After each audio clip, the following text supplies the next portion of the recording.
What's your problem, bro? We're trying to have a good time. Nope.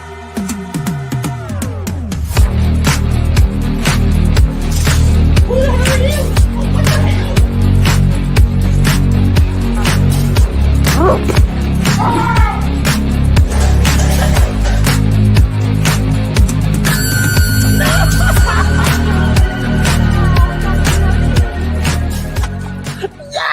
Come on!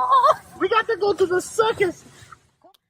What is going on, guys and gals, and welcome to Good Real Hunting, where you have to go to the real so you don't have to. It's your boy Brad, BrettMan's right over there, Chris is back right underneath us. It's time for the annual Real March Madness tournament. Tonight we're going to be doing 90s movies, 64 of the greatest movies from the 1990s, all genres, baby, and we're going to be determining a champion tonight. So it's going to be a long, fun stream tonight, and we're glad to have you guys here. Brett, in a second, is going to go over a couple tournaments we have in place for some brackets that were turned in, and just say hello to everybody and see who all is here at this. I don't have those loaded, Brad. I fucked No. up. You don't have to show them. Just talk about the tournament. And okay. or yeah. We want to see it. Yeah. Oh, you're talking. Okay, yeah. We'll get to that. But guys, I just want to go ahead and just clear something in the air. We know that we're going to not talk about a lot of the movies that we do not have included in this tournament. Just to want to give you some backstory on this tournament, we have to go over. We nominated 200 plus 1990 movies. Okay, we have to go for 200 movies from the 90s to determine only 64 of them. So yes, there's going to be some movies that we don't get to talk about that you really love, like the big popular one, The Usual Suspects. Even though I promise you, I wish I was in this tournament now, but the more I think about it. But just letting you know, that all this, like the tournament and everything, is just an opinion. It's our opinion. It's the chat's opinion. So nothing's the right answer. And we're just going to have a good time tonight, man. That's all we really care about, hanging out with you guys. And we got fucking Chris, this sexy SOB down here. So, Chris, quick thoughts about the tournament. And then I'll go through the chat. I'll do my whole spiel. And we'll just start this son of a bitch. Yeah, man. Happy to be here. Excited.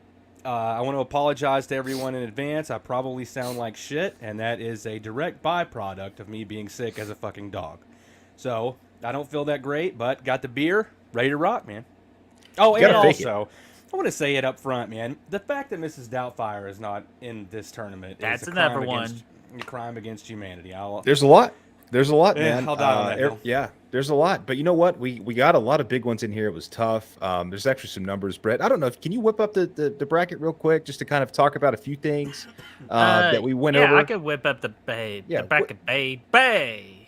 Whip it up, Dad. So of these, I'm going to do this intro, and then Brett, you can tell us what you found earlier, and then Chris, you can do the same. But of all these movies, obviously the 90s was an epic year, a decade rather, for cinema. Of these movies, guys, we have 203 Oscar nominations, 81 Oscar wins, 18 of which were nominated for Best Picture. Eight of these movies won Best Picture, so basically 8 of the 10 years of Best Picture movies are in this bracket. It's pretty outstanding, man. 203 nominations over these 64 movies, and I'll give you guys want to guess and see which one won the most. You guys should know this, right? Probably. It's got to be the Chandler's List. No, Schindler's List. No. Schindler's did win 7 overall Oscars. Could I take a guess here? Could I say Titanic? Titanic is correct. It won the most of the 90s, and it might. I don't know if the record ever. It tied the record for most of all time at the time with 11 Oscar wins, 14 nominations. Of course, got the Best Picture nom as well. But Dances with Wolves had 7 as well. Yeah, a lot of Forrest Gump obviously had 6, and a handful of movies on this list with 5 Oscars. Yeah, and Brad, I'm sure, I think I gave you these numbers earlier. Who are some of our breakout actors and actresses in this tournament? Oh, dude, hell yeah, man. Yeah, dude, you want me to go over the people that you gave me? Yeah, man, especially one sexy son of a bitch and individual. Okay, I want you all to just guess. I want you all to guess within yourself right now. Guess which actor has the most appearances in the 90s. You guys will never guess it. But whenever I say it, you'll be like, oh, you know what? I was right. That was the guy for sure. He was the king of the '90s, 100%. You'll never guess. Brett or Chris, let me give you 5 seconds just to throw 5 first. seconds. Come on. You can't look it up. You can't look it up. I can look at it. I can't see the bracket. Well, you know it by heart, right? Just go. Just got a copy of the bracket. You got like months to know this bracket. I know, man, but I break it down into the sections. I'll give you a hint here. I'll give you second place only had 4, and that was Tom Hanks. I'll give you that hint. Okay, I'm gonna take a guess, man, and this is just completely An uneducated guess. Can I say it's Bill Paxton? Maybe. That I like where your head's at. That was a good No. guess. I'll tell you what. This is Brett did all this work and found this, but it's Steve Buscemi. Steve Buscemi, the legend of the '90s, dude. Yeah, hell yeah, dude. And there was a slew with like 3 and 2. I know Nick Cage was on there with 3, I think. Brad Pitt had 3. Val Kilmer had 3, I think. Those classic '90s guys, man. Samuel L. Jackson was one of them. But what about the females? What about the sexy ladies? Because we had a tie for 3 of them. One of them I was surprised. The other one I was not. Why don't you go over those for us, Birdie? Well, okay. The top 2, ladies that have got the most representation out of all these movies you see in the bracket are Julianne Moore and a female that I was kind of surprised with. Her name was Bonnie Hunt. Nice. Hell yeah, man. So we gotta get some lady representation in here. So Brad, anything else we need to go over before I do my whole spiel? Chris, which director had the most films on the bracket? There was a tie. James Cameron and Steven Spielberg both have, of course, 3. Makes sense. And 3. you know what? Quentin Tarantino's right behind him. And Yeah, actually, I had it written down. Yeah, Tarantino, Fincher, Frank Darabont, Jan de Bont, Michael Bay, and Rob Reiner all had 2. So God, Michael Bay had 2? Like, I know Armageddon. What was the other one? The Rock. Yeah, hell yeah. Duh. Man, I do my best. Yeah, hell yeah, dude. But yeah, man, that's just some fun facts we found for that. So, man, yeah, so basically like last year, we're going to go for the first 2 rounds at least, we're each going to kind of talk about it. 2 out of 3 it advances. And once we get to the Sweet 16, maybe Elite 8 depending on time, we're going to put it in y'all's hands this time. We want to see what you guys come up with the votes, assuming there's still people here at this time once we get to that point.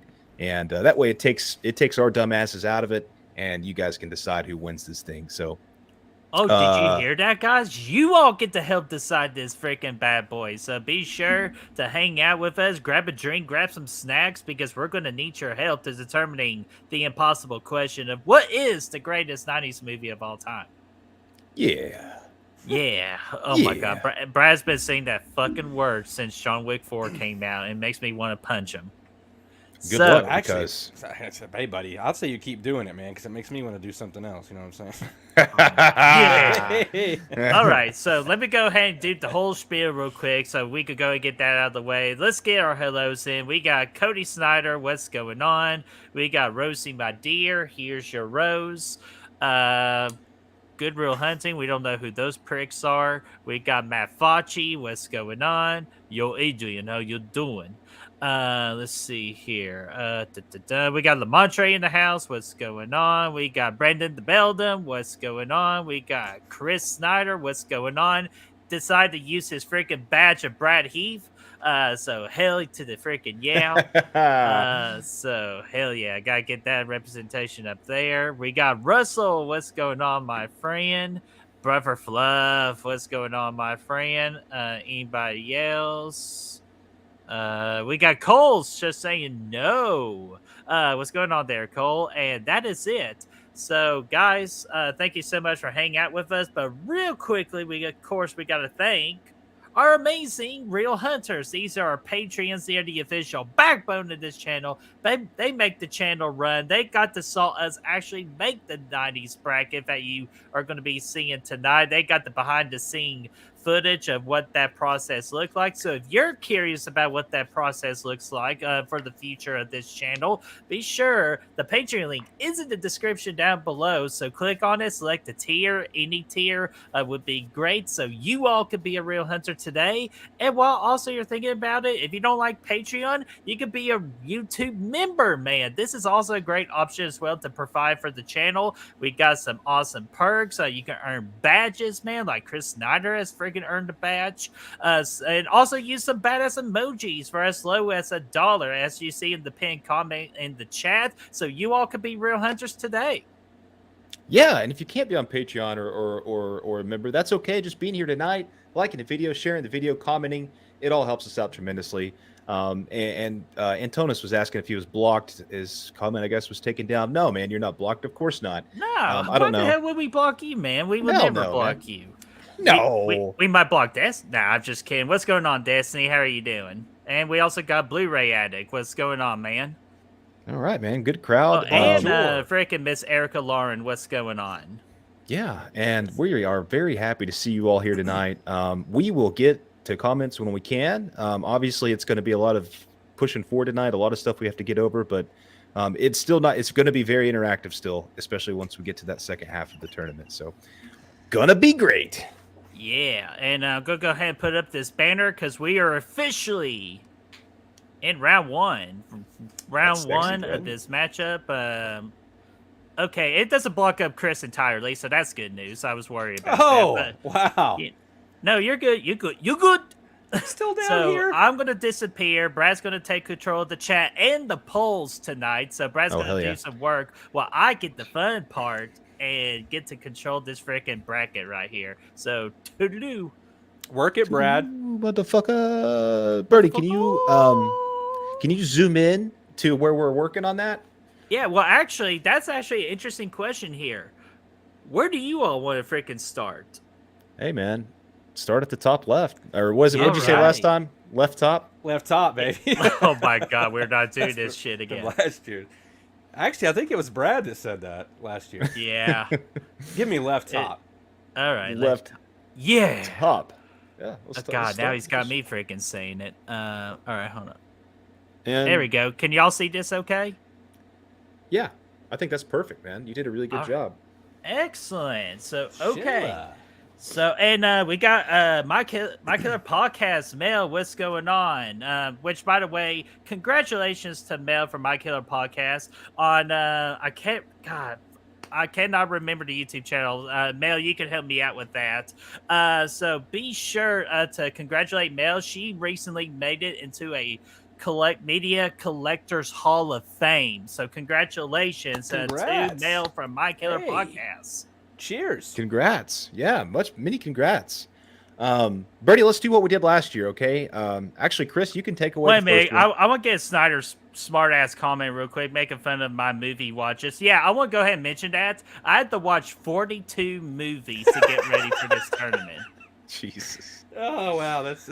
Yeah, Bob's Blu-rays crazy. YouTube channel. Yeah, so if you want to watch that, watch Mel getting inducted to that Hall of Fame, and also subscribe to Bob's Blu-rays. Be sure to do that. Yes, please do. Yeah. So yeah, let's do what we did last year. We can't go one step further until I know. Is that? Did you pour yourself a port? Who, me? Yeah. No, this is wine, is man. that what that is? This is wine. Yeah. Yeah. Hell yeah. Yeah. Yeah. Like a cab or a port or something. Red wine. Yeah, it's a little red wine, man. We got to celebrate the right way tonight. Yeah. Hell yeah. Okay. Going fancy on me. All right. I love it. Let's go.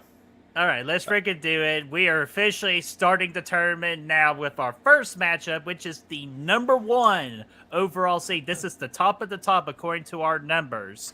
The Chandler's List going against the worst of the 64 that we have here tonight, and that is Star Wars Episode 1, The Phantom Menace. So how we'll do this, we'll go Chris first since he is making an awesome appearance. And then we'll go Brad, and then we'll go me. So, Then we'll Chris, you're rotate. up first. Yeah, I was gonna say we need to alternate it because We'll rotate every pick. Okay, fine. Y'all know fine.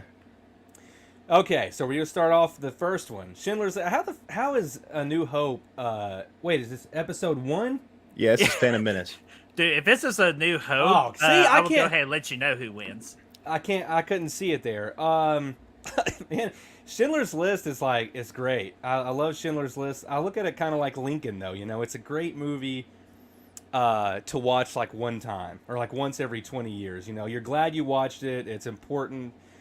Yeah, I can't pick the Phantom Menace. Schindler's, yeah, go Schindler's. Look, man, I'm not gonna lie to you, man. I grew up with Phantom Menace. This was the first Star Wars movie I saw in theaters. A lot of nostalgia go. for it. I remember going to Taco Bell and collecting all those little pizzas. Not pizzas. Those little pieces they had for the game board. The little Yodas coming back, Mace I Windu in remember there. those, yeah.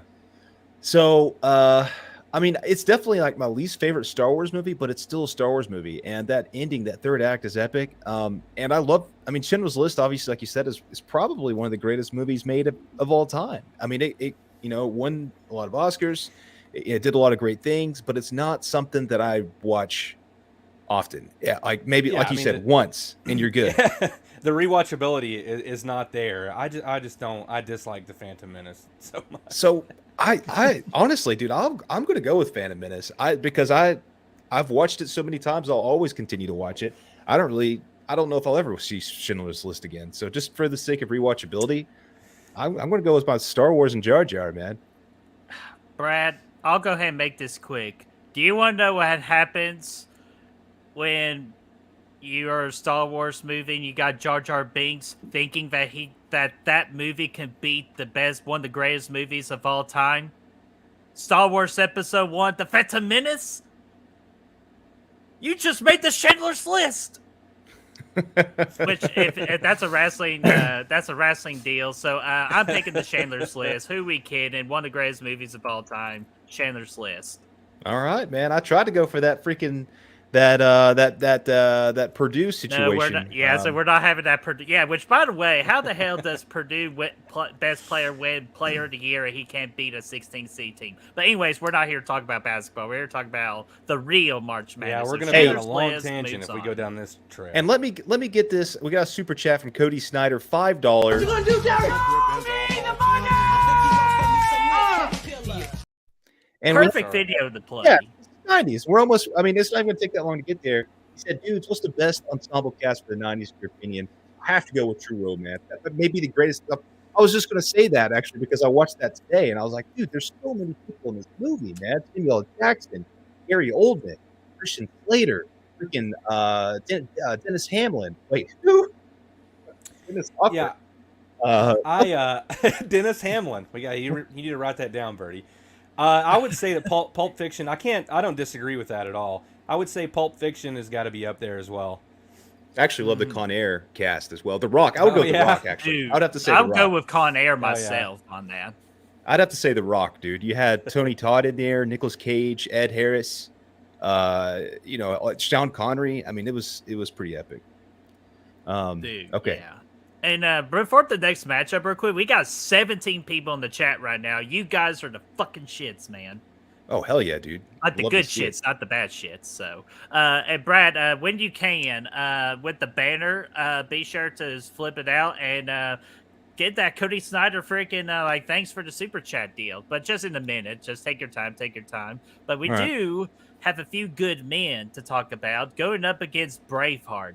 This is a very interesting matchup here, and both of these were first time watches. Shocker, you'll hear that a lot tonight. But I'll just tell you this, man. Like Braveheart, Mel Gibson, very great performance, but it's just so damn long, and there were a lot of slow pacing in this movie. While a few good men, I was interested in this movie from beginning to end, especially that third act. Oh my god, what a third act! So I'm going with a few good men.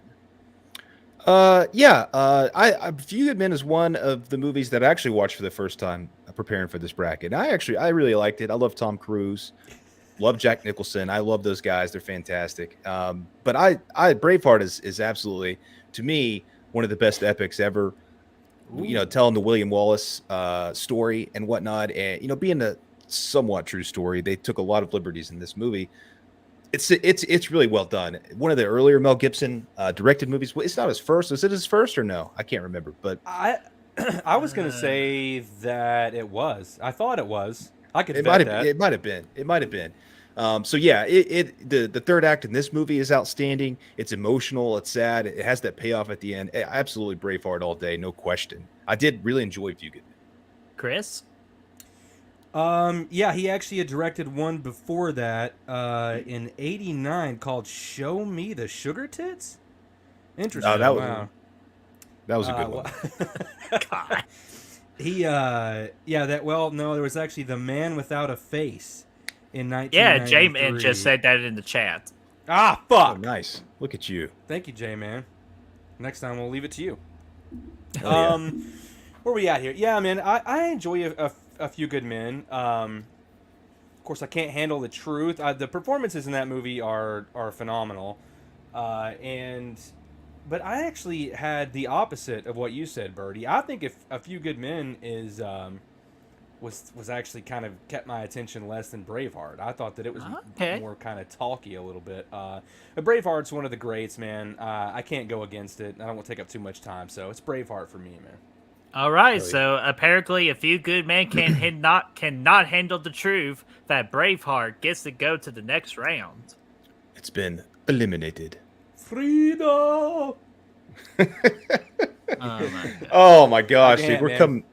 Oh my I don't have god. the Our throat power first to really hit that high note. difficult matchup here is next, and that is Oh, Quentin fuck. Tarantino's first directed film of Reservoir Dogs going up against the insanely popular Point Break. So let's see here. Brad, This was you're actually, next. yeah. This was actually one of the toughest ones for me in the first round. I've been going back and forth on it actually because I love both of these movies. Reservoir Dogs is a movie that I like maybe more than Pulp Fiction. They're very close at least. It's one of my favorite Quentin Tarantino movies. I love the simplicity of it for one of his stories and the characters that they just get to all spread their wings in one room together. It's fantastic. Point Break is the ultimate bro movie, man. You got Keanu Reeves freaking stepping into his prime with Gary Busey, dude. That's fantastic. Patrick Swayze, all that stuff. It's a great little robbery movie. I think I'm gonna have to lean at this point in time. I'm gonna have to lean Reservoir Dogs, though. I fucking love it, man. I did the freaking dance at my wedding, for crying out loud, for the Yeah. Oh man. So Chris, you decided. Oh yeah, Chris, you're up. I'm up? Okay, yeah, I went last. Okay. You're right. Yeah, I don't want to spend too much time on it. I'll pretty much echo everything that Brad just said. I love Point Break. I think I was maybe a teenager the first time I saw it, so I really had this affinity for that. And I don't think I was a lot older when I saw Reservoir Dogs for the first time. But I mean, it's a masterpiece, man. I love the hell out of it, and I go back every couple years and watch it, and it's always just as good as it was the first time. So it's Reservoir Dogs for me. All right, let's go ahead and have our first of the night. 3-0 here. I'm going Reservoir Dogs as well, just because when you got characters named after colors, you get a great performance by Tim Roth. But more importantly of all, if you change my life with my view of tipping, thank you, my friend of Steve Buscemi, I have to go with you. There's no other choice. So friggin' Reservoir Dogs moves on to the next round. Yeah, man. Dude, this is Point Break. If it were almost anywhere else in this bracket, it could have won for sure. Oh, but, definitely, yeah. Oh, easily, man. And matchups are the name of the game in this tournament. Yeah, hell yeah. Yeah, So- there's some other doozies in there I don't even want to fucking Oh, think dude, about. the Big Kahuna region, that's the most impossible region in the history of tournaments. But we'll get to that here in some time. But we got to go with the Truman Show versus True Lies. So, Chris, what do you think? What do you got here, buddy? The Truman Show, when it came out, man, I thought it was so interesting. It was at the time, it was a little bit of a turn for Jim Carrey, and even though I think it's still leans toward comedy, I think it was more it wasn't as over the top style comedy that he had done up to that point. So it was a little bit of a turn for him. But True Lies, man, honestly, I hadn't seen this in a really long time. True Lies, and just went back and rewatched it for the bracket, and goddamn, it's so much fun, man. I honestly didn't even realize how much fun it was. So, not take up too much time. It's True Lies for me, man. Brad?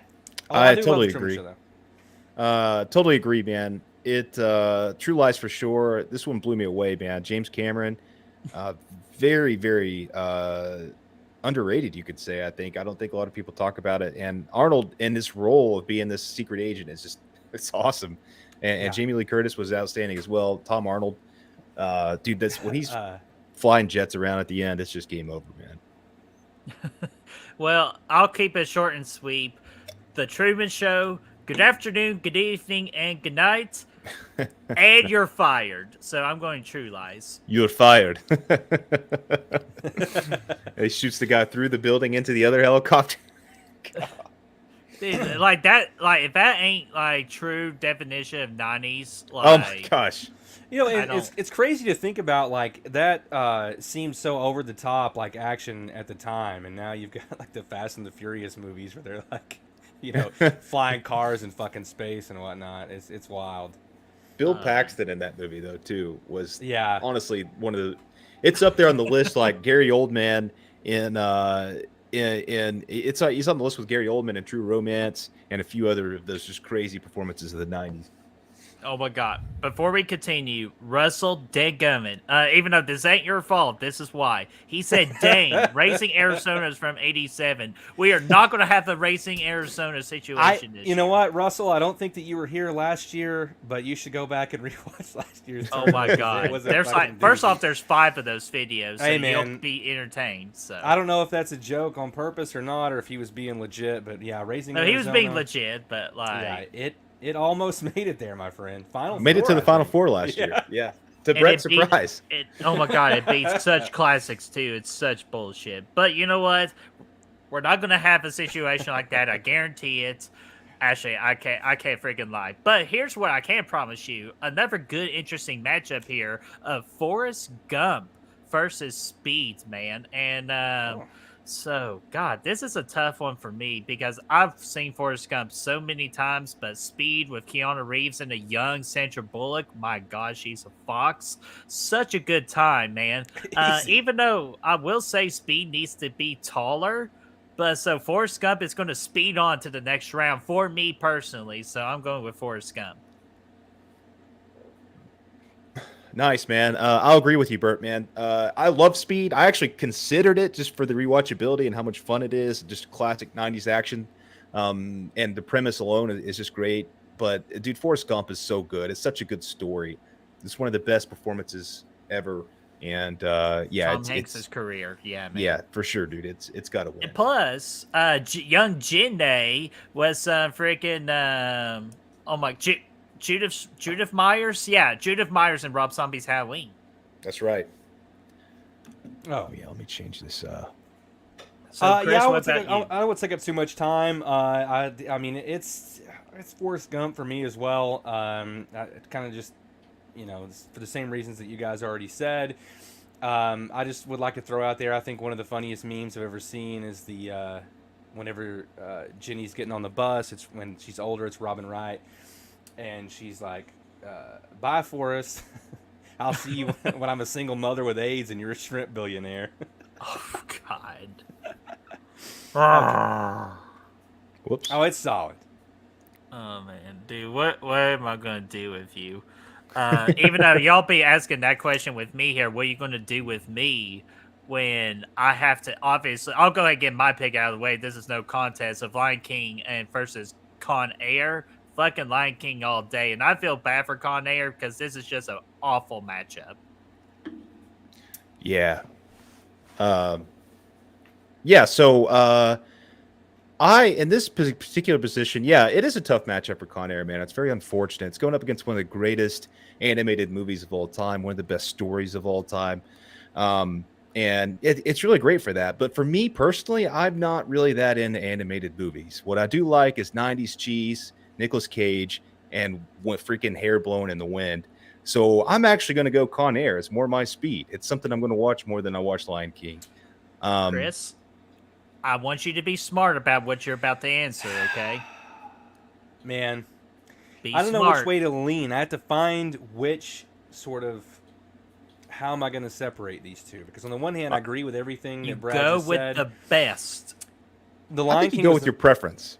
The Lion King was the first movie I ever saw in theaters as a kid. Okay, I love it. It holds a special Bastard. place in my special place in my heart. I loved it. Watched it religiously as a child.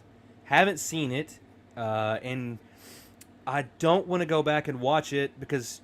Did you guys ever watch a movie whenever you're a kid, but then you go back as an adult, and it just changes the whole experience, your whole view of it? Makes it better.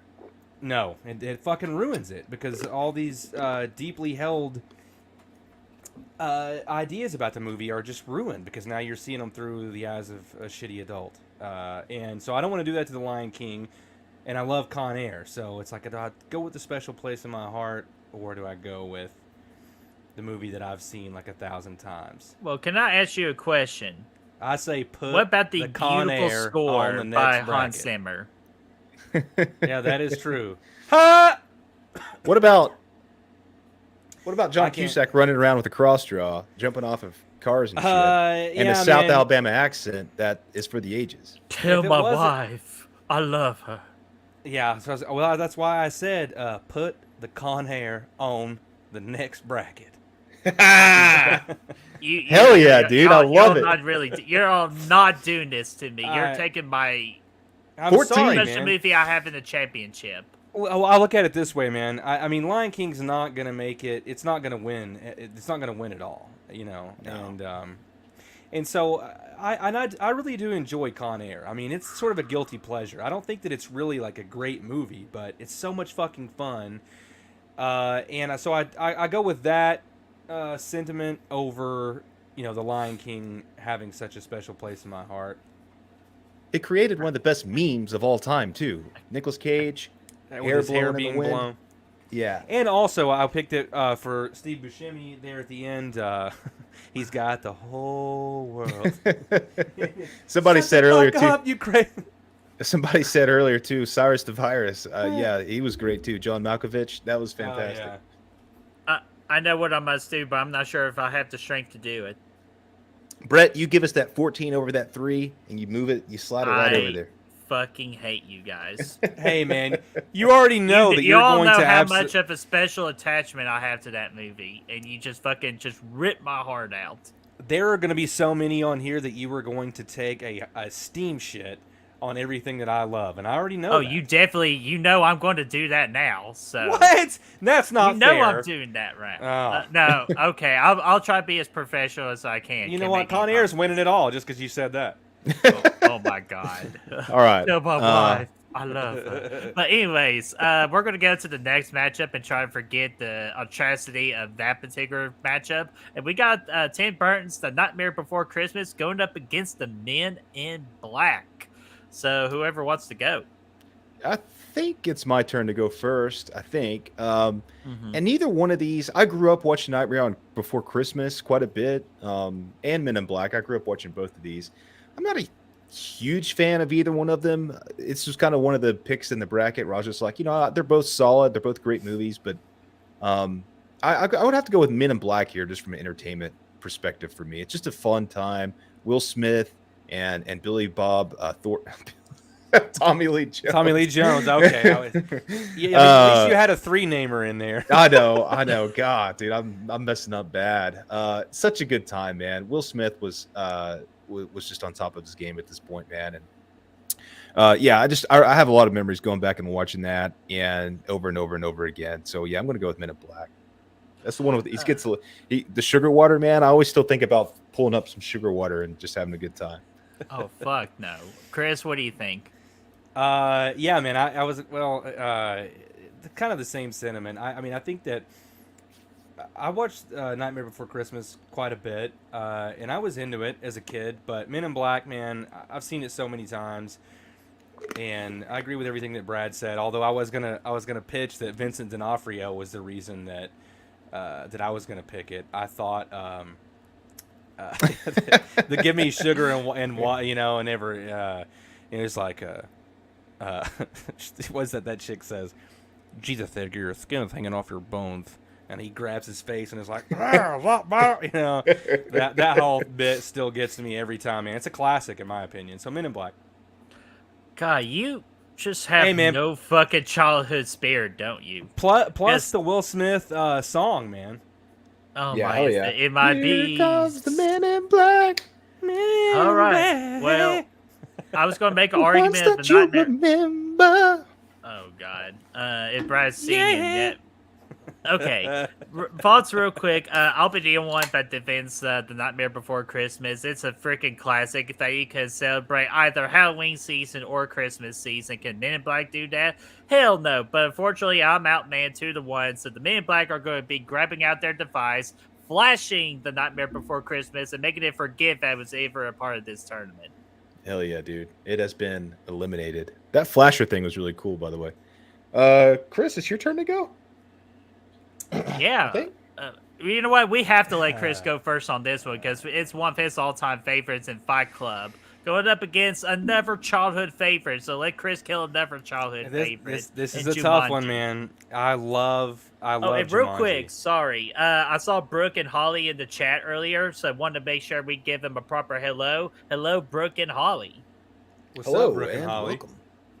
Bonjour. I love Jumanji, man. I love this one. Watched it a lot as a kid. I love everything. In my opinion, this is one of Robin Williams' classic movies. I'm trying to think of who else was in this. Who was the female? It doesn't matter. Kristen Dunst. Kirsten Dunst. Yeah, but she was the kid. Yeah. I meant the. Yeah, the she was the adult. kid, and I remember. believe the female's actually Bonnie Hunt. Was it Bonnie Hunt? I was gonna say maybe. But Fight Club is my favorite movie of all time. It has been since I was maybe 10 years old. It holds the ultimate place in my heart. You guys know all the reasons we've done watch-alongs. I've said this, and I will die on that hill. It's my favorite movie. Nothing will ever take its place. So it's Fight Club for me. Crap.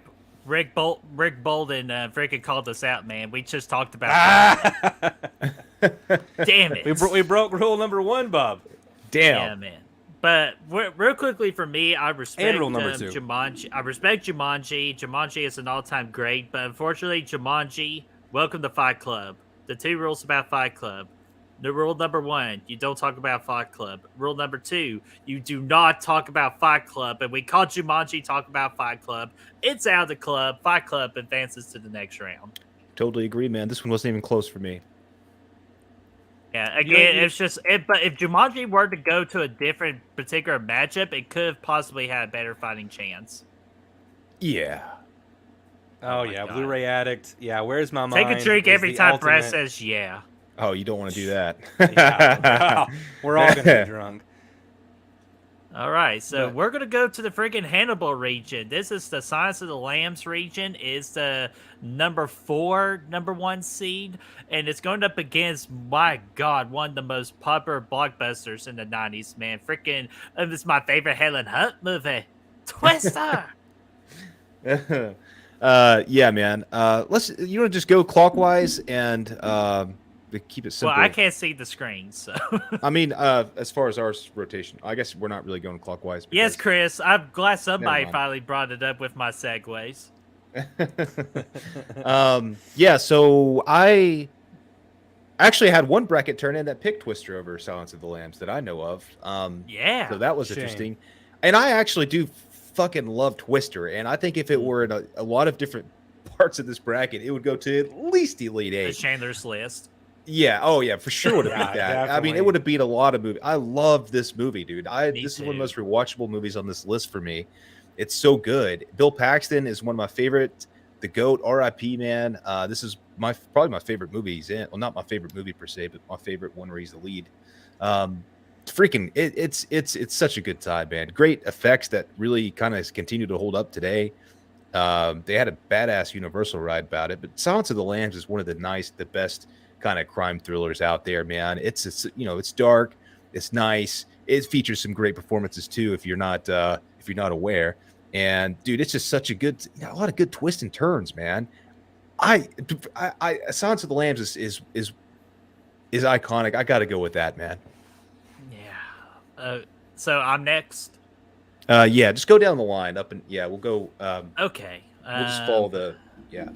Yeah, to go along with what Brad said, Silence of the Lambs has some great twists and turns, even though what has a better twist is freaking Twister, man, because there's actually a Twister in it. But yeah, if Twister was going up against the Chandler's List, I would easily be picking Twister. So I feel so bad for Twister getting an unfortunate matchup. So I have no choice, man. Rosie says it best: lambs over cows. I'm going with Silence of the Lambs. Oh, Yeah, yes, good call. No need for me to spend much time on that, man. I was just gonna say also Philip Seymour Hoffman in Twister. I don't know why, I just always really liked his character in that, and it looked like everyone was having such a great time there. Food, Uh, food. Carrie Ells as well is a great kind of an antagonist in that. But yeah, they put some fucking lotion in the basket. Gary L's got hit by the suck zone real hard. Yeah. Oh, And man.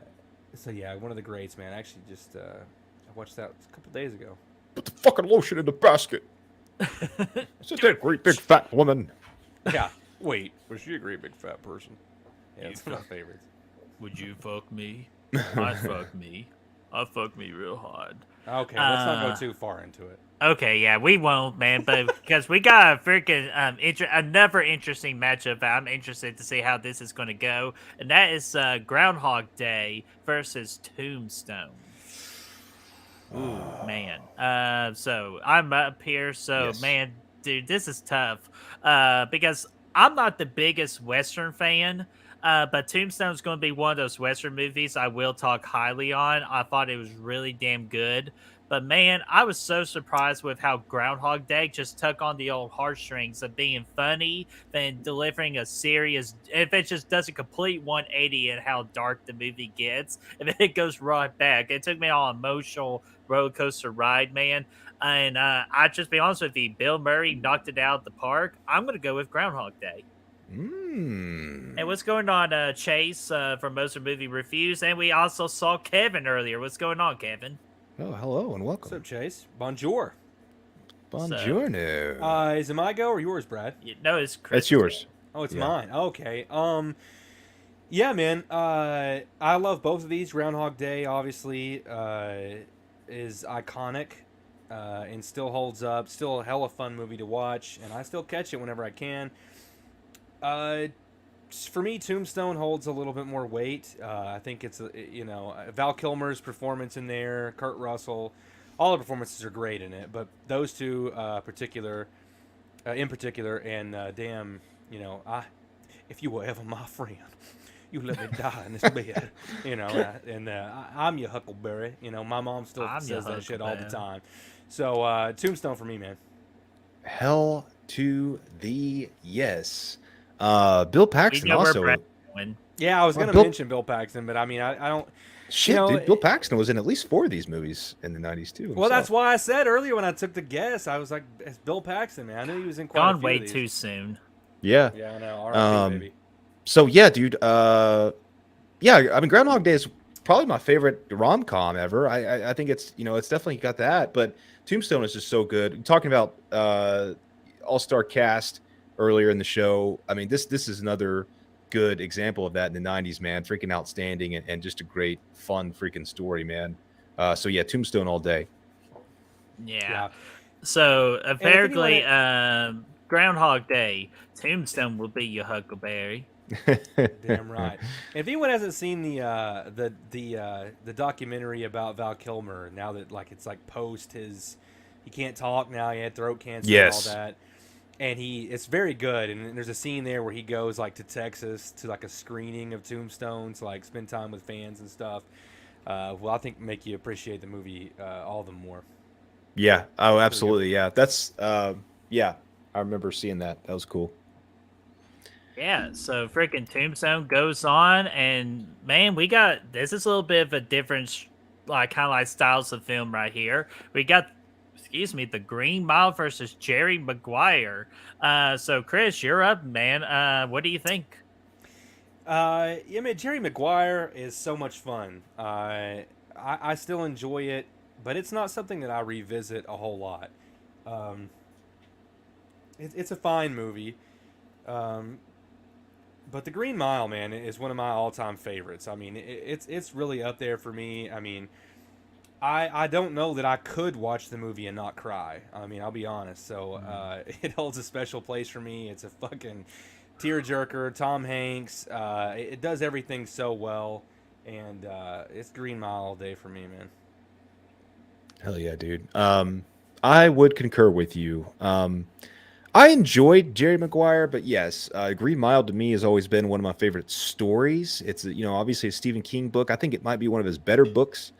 And I think the film is a very faithful and good adaptation of that. Tom Hanks kills it in the role. But dude, that emotional performance, man, by R.I.P. freaking Michael Clark Duncan. yes, thank you, Yes. Michael Clark Duncan, man. Dude, tearjerker, man, for sure. And yeah, absolutely, Green Mile has always been right up there with Shawshank for me. So I'm going to go with that for sure. Oh man, and can we talk about the big thing that I feel like you all skipped out on the Green Mile, which Green Mile first time watch for me, shocker, right? But I would say the Green Mile has Shocker. just the most slimiest, most disgusting, evil prick in cinema history. I told you, man. I fucking hate Percy. I hate the guy who Oh my played Percy God. to this day just because he took that role on. I mean, Yes. they did Yeah. such a good job of making you scary fucking good hate that job. guy. Yeah. But also, don't forget about Billy the Kid in the movie either. As Sam Rockwell. Yeah. He's burning now. Equally as evil, man. Yeah. They're both they're yeah. both not good. Yeah, the Green Mile, unfortunately, I wouldn't say unfortunately, but the Green Mile did have me at hello, so I'm going Green Mile as well. Hell yeah, dude. So, okay, let's see if y'all could break my fucking heart yet again on this one, you bastards. Because I have a feeling that this particular movie is going to be the Raising Arizona of the 80s tournament. But we'll find out. So our next matchup is Fargo versus one of my personal all-time my favorite comedy of all time, actually, Liar Liar. My go, right? Yeah, your go. Chris, just yeah. So I like Liar Liar a lot. It's not my favorite Jim Carrey movie. It's on the list of many great ones from the '90s that he did. This is probably, it might be my top 5, but it's not. Yeah, it's not quite up there.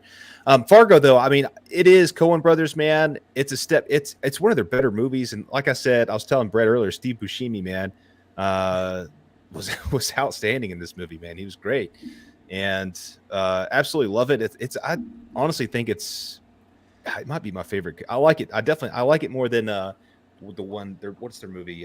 Fucking whatever. Are It you doesn't talking matter. about The Big Lebowski? No, but yes, I digress. I'm going Fargo here without a doubt, though. The atmosphere in this thing's great, being set up in Fargo itself. It's right up there with the show too. The show was also really outstanding, but yeah, I'm going to go with Fargo. It's not. This one really wasn't. I didn't have to even think about this one. I respect Fargo, but man, Liar Liar, Jim Carrey, one of the greatest. My favorite comedy of all time. One of my favorite Jim Carrey performances. While also Liar Liar, very underrated story about a father-son relationship too. That really hits the heartstrings big time for me. So Liar Liar goes to the next round for me, unless if Chris fucking decides to break my fucking heart again. I would agree with Brandon here. I would actually say that Fargo is actually funnier than Liar Liar. That's actually a true You statement. shut your whore mouth. Yeah, it's a different style of comedy, but it holds up. I mean, I love anything the Coen Brothers do. I think The Ballad of Buster Scruggs was a little bit of a misfire a couple of years ago, but other than that, everything they've ever done is great.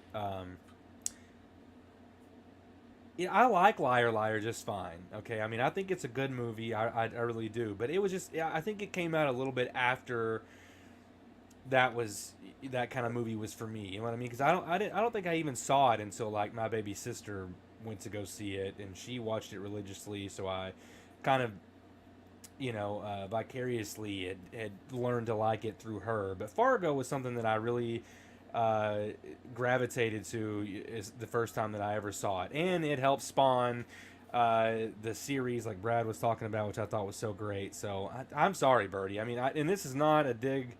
I promise I'm not trying to do this to you. Just for me, man, it's Fargo.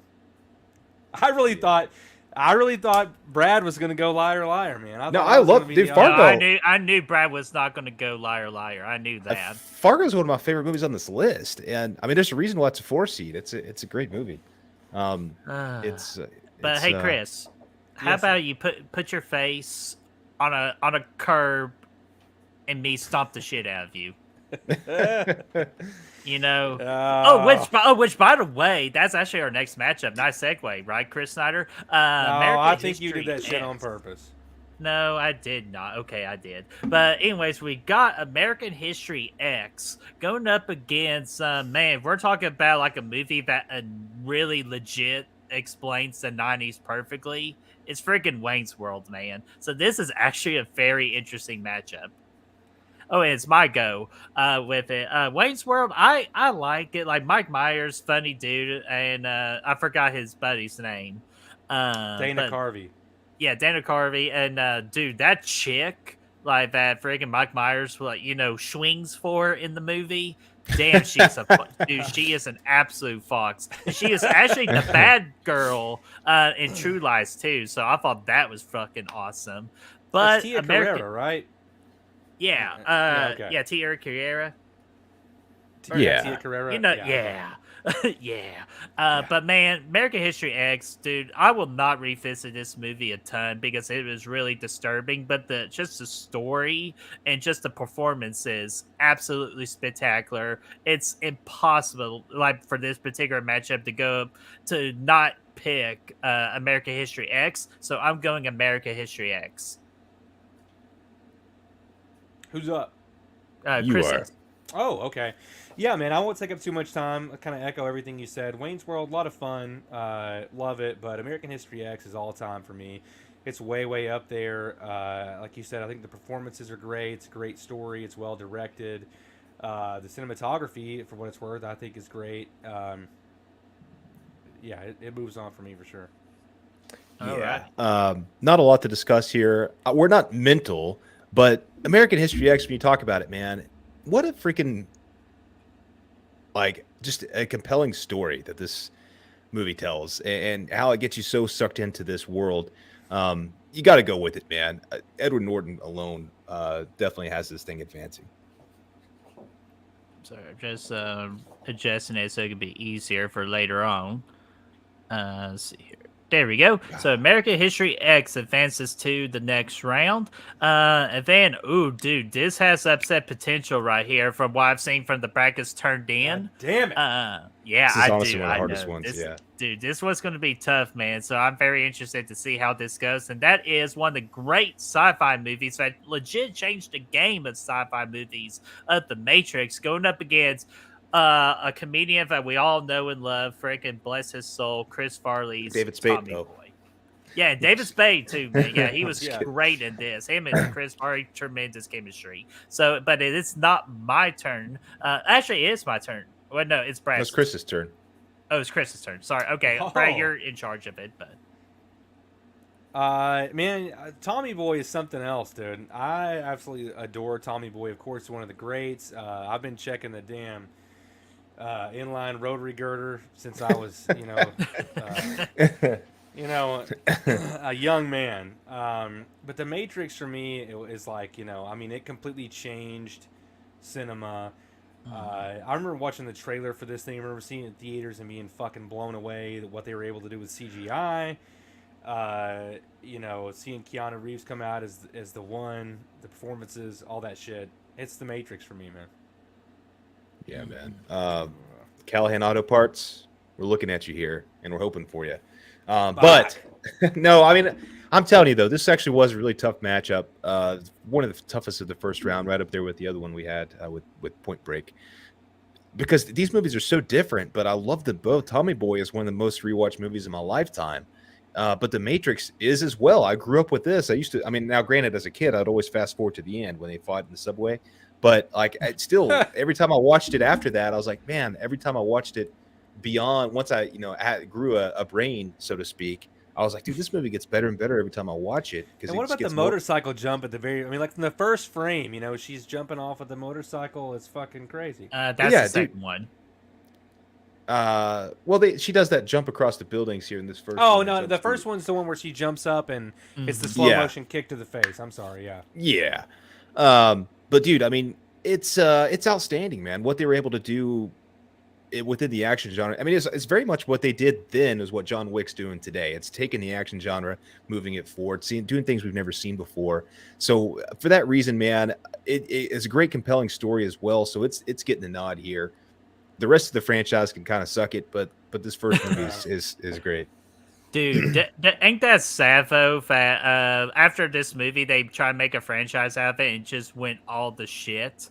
Oh, it blew But up, dude. oh, They dude, got too bad. they had too much money, man. They got too much money to go and do the other two, and that fucked them. Dude, and yeah, okay, first off, welcome Fancy Fox. I believe you're new to this channel, so everybody make Fancy Fox feel welcome, especially with his comments. I love Beverly Hills Ninja. Letting you know I fucking love Beverly Hills Ninja too, and I'm sad that it did not make this tournament either. But unfortunately, we had to pick a couple of only one Chris Farley movie. I am Haru of two. the Takajoy Dojo. Oh my god, we're doing a watch party of that someday in the channel. Holy I Shinto. But let's go back to this matchup real quick. Tommy Boy, I respected really good comedy.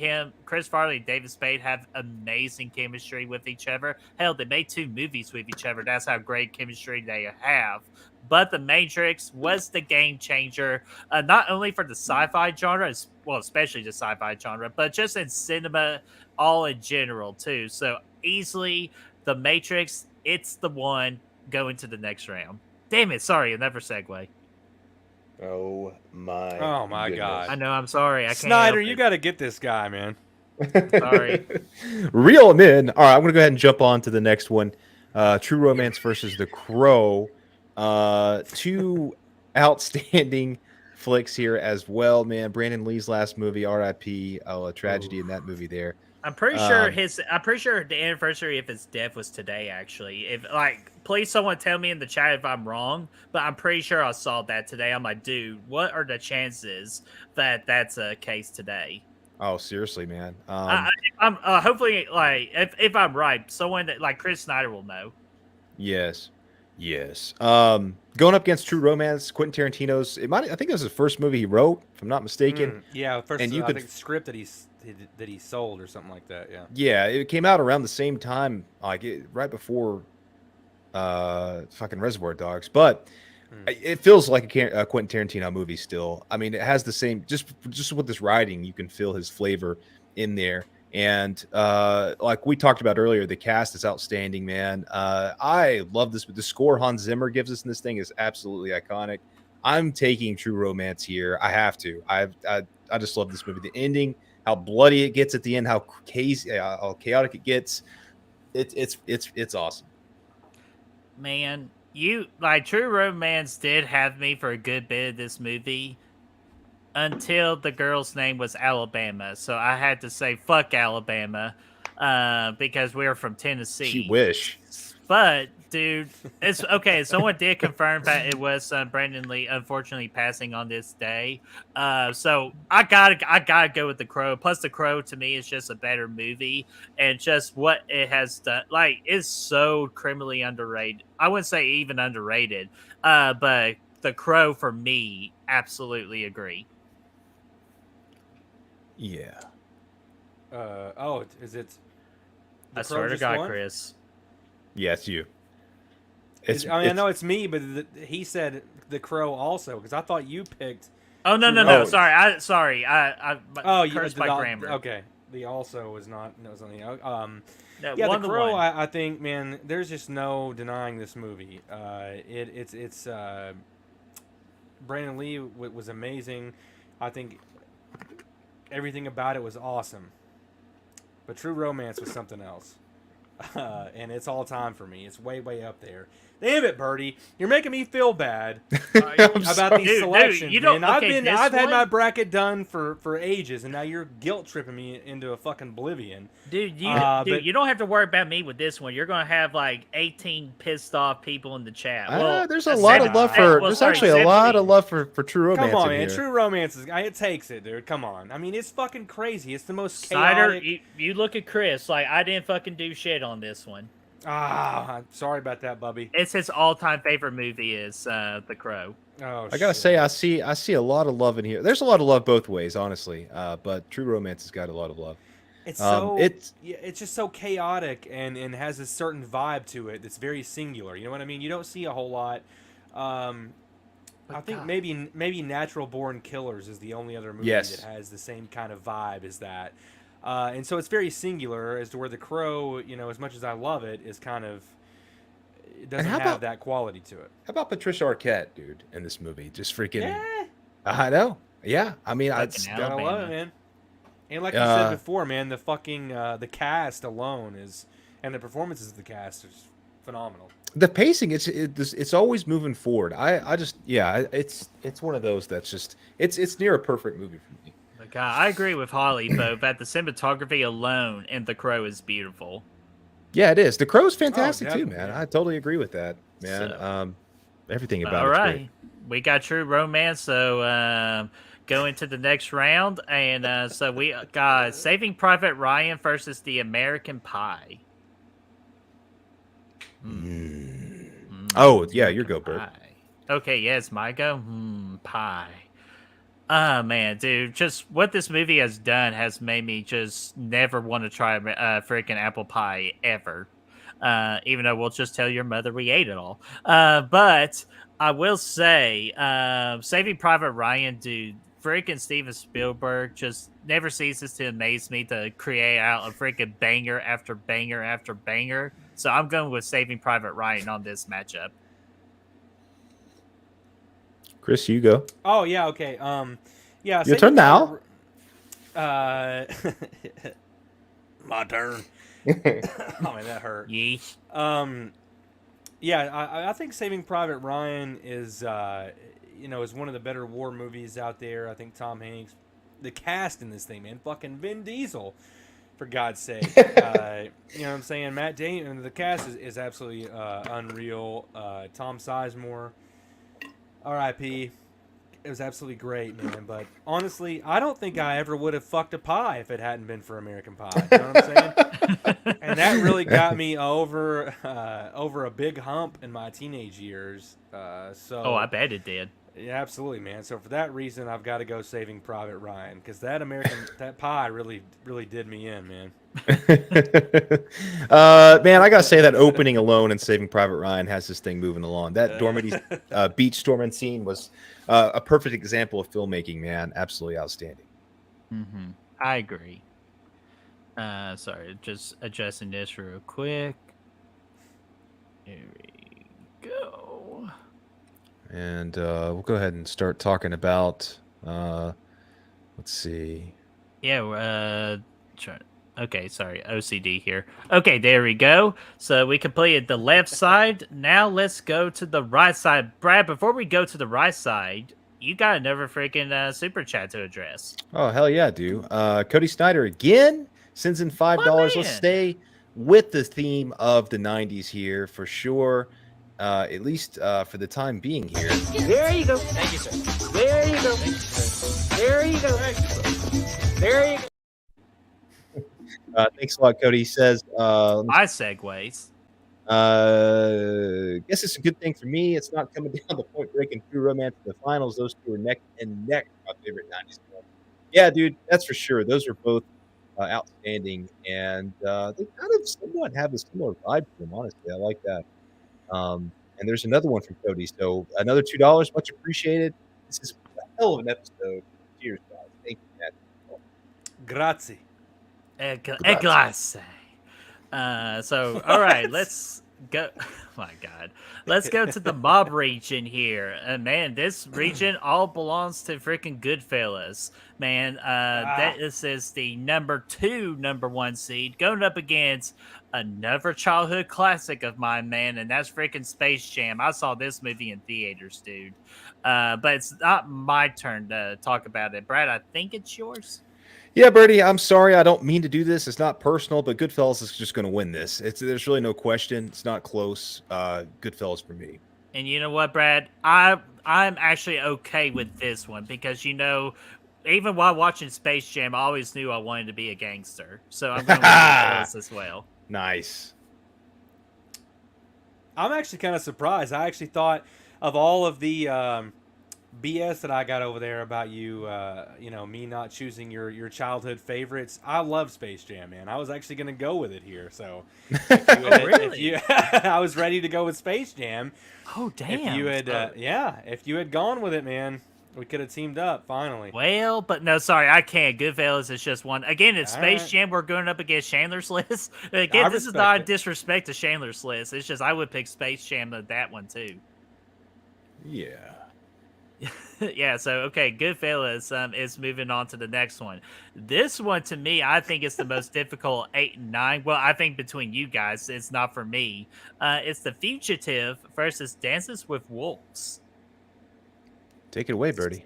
Alrighty, man. Dances with Wolves, again, it's another Western movie. I'm not big on Western movies. But it had the opposite effect of Tombstone. Tombstone, I really appreciated, and I got into it. Dances with Wolves, throughout the whole 3 hours, I was just unfortunately wanting this movie to end. And I could have watched The Fugitive twice, for as shorter of a time than Dances with Wolves. So I'm going with my boy Harrison Ford with The Fugitive. Nice. Who's up? You are, Chris. Chrissy. Take it It away. is I, Haru of the Takagori Dojo. I can't believe that's not on there, honestly. But yeah, I'll kind of echo what Birdie said there. I love Dances with Wolves. I mean, it's a good movie, but it kind of has the same vibe for me as Schindler's List. You know, it's long, it's strong, and it's down to get the friction on. So you don't want to do it too much. You know what I'm saying? You're gonna burn yourself out. So I gotta go Fugitive, man. 100%, dude. I I was like, love. yeah, I thought that was where we were Yeah. going. Okay. Oh, Yeah. we're surprisingly a 3-0. Okay. Yeah, and I gotta say, Birdie, I don't know where you found. Like, I know. I guess you had the regular cut. For some reason, when I bought the Blu-ray for Dances with Wolves, it was the fucking 4-hour director's cut. My God. That- Why would you put yourself through that? It was great. I still really enjoyed the movie. I did. But It like was Chris so said, I'm not incredibly gonna. boring. No, I thought it was a good story. Actually, it was really compelling. Yeah. But- and you can always just go and watch Avatar, which is a little bit better. a little bit, version yeah, of more Pocahontas. exciting. Yeah, it's Yeah. the same kind of deal. It's the same there. fucking story, yeah. Plus, I But wrote dude, a paper on The I know. Fugitive in college. There's a spoof of The Fugitive with Leslie Nielsen in it that came out in the 90s. That's what I wanted to say. Called Wrongfully Accused. I don't know if anyone has ever seen that or not, but that movie is fucking hilarious. I didn't realize how much. I knew Tommy Lee Jones won the Oscar from the movie, but I didn't realize how many other Oscars it was nominated for. It was one of the. It actually had a lot of nominations, dude. It freaking killed it. I feel like a movie like that would never get any nominations in today's time. Like, Yeah, in it's just- today's world, probably not. Yeah. But back then, yeah, man. Dude. It's a beast. Man. Dude, such a beat. Like, so that's awesome about The Fugitive. I was surprised that's a clean sweep on that one. Ooh, that is This not one's good. going to be a tough one, man. Right here, we got a 5 versus 12. Boogie Nights versus The Rock. So, Chris. yeah, it goes to Oh, Chris, cool, and I yeah. got to hear what Chris has to say about this. Cool, man. I love, I feel like everybody's born with that one special thing, That's a quote by Dirk Diggler. I guess no one got that. Diggler. Man, there's so many great performances in this. Philip Seymour Hoffman, William H. Macy, Burt Reynolds, for fuck's sake, and not to mention Roller Marky Girl. Mark. Yeah, Heather Graham. Julianne Moore, she's in this one too, man. Mhm. Honestly, never mind. I'm not gonna get too graphic, but the scene where he doesn't pull out, man, that's Did he just come inside her? you know what Wow. you know when William H. Macy comes up and those guys are just banging his wife on the ground and Oh God. he's like, yeah. "That's my wife, you motherfucker." It's so much fun, man. But The Rock is all time, man. Nicolas Cage, I think when he very first became Nicolas Cage, right there, this is like the first Cage Rage kind of movie. Pair that with fucking Michael Bay blowing shit up everywhere and add a little Sean Connery in there, and you've got a crazy good time, man. So I go The Rock, dude. I drive a Volvo, a beige one. And that's exactly why in Zeus's butthole. I love the fucking Rock. There's no question it's moving on for me here. It's one of my favorite movies of the 90s as well. We talked earlier. This is my favorite cast. It's such a cool story about the Marines taking over Alcatraz. The SEALs try to bust them up. They get busted up.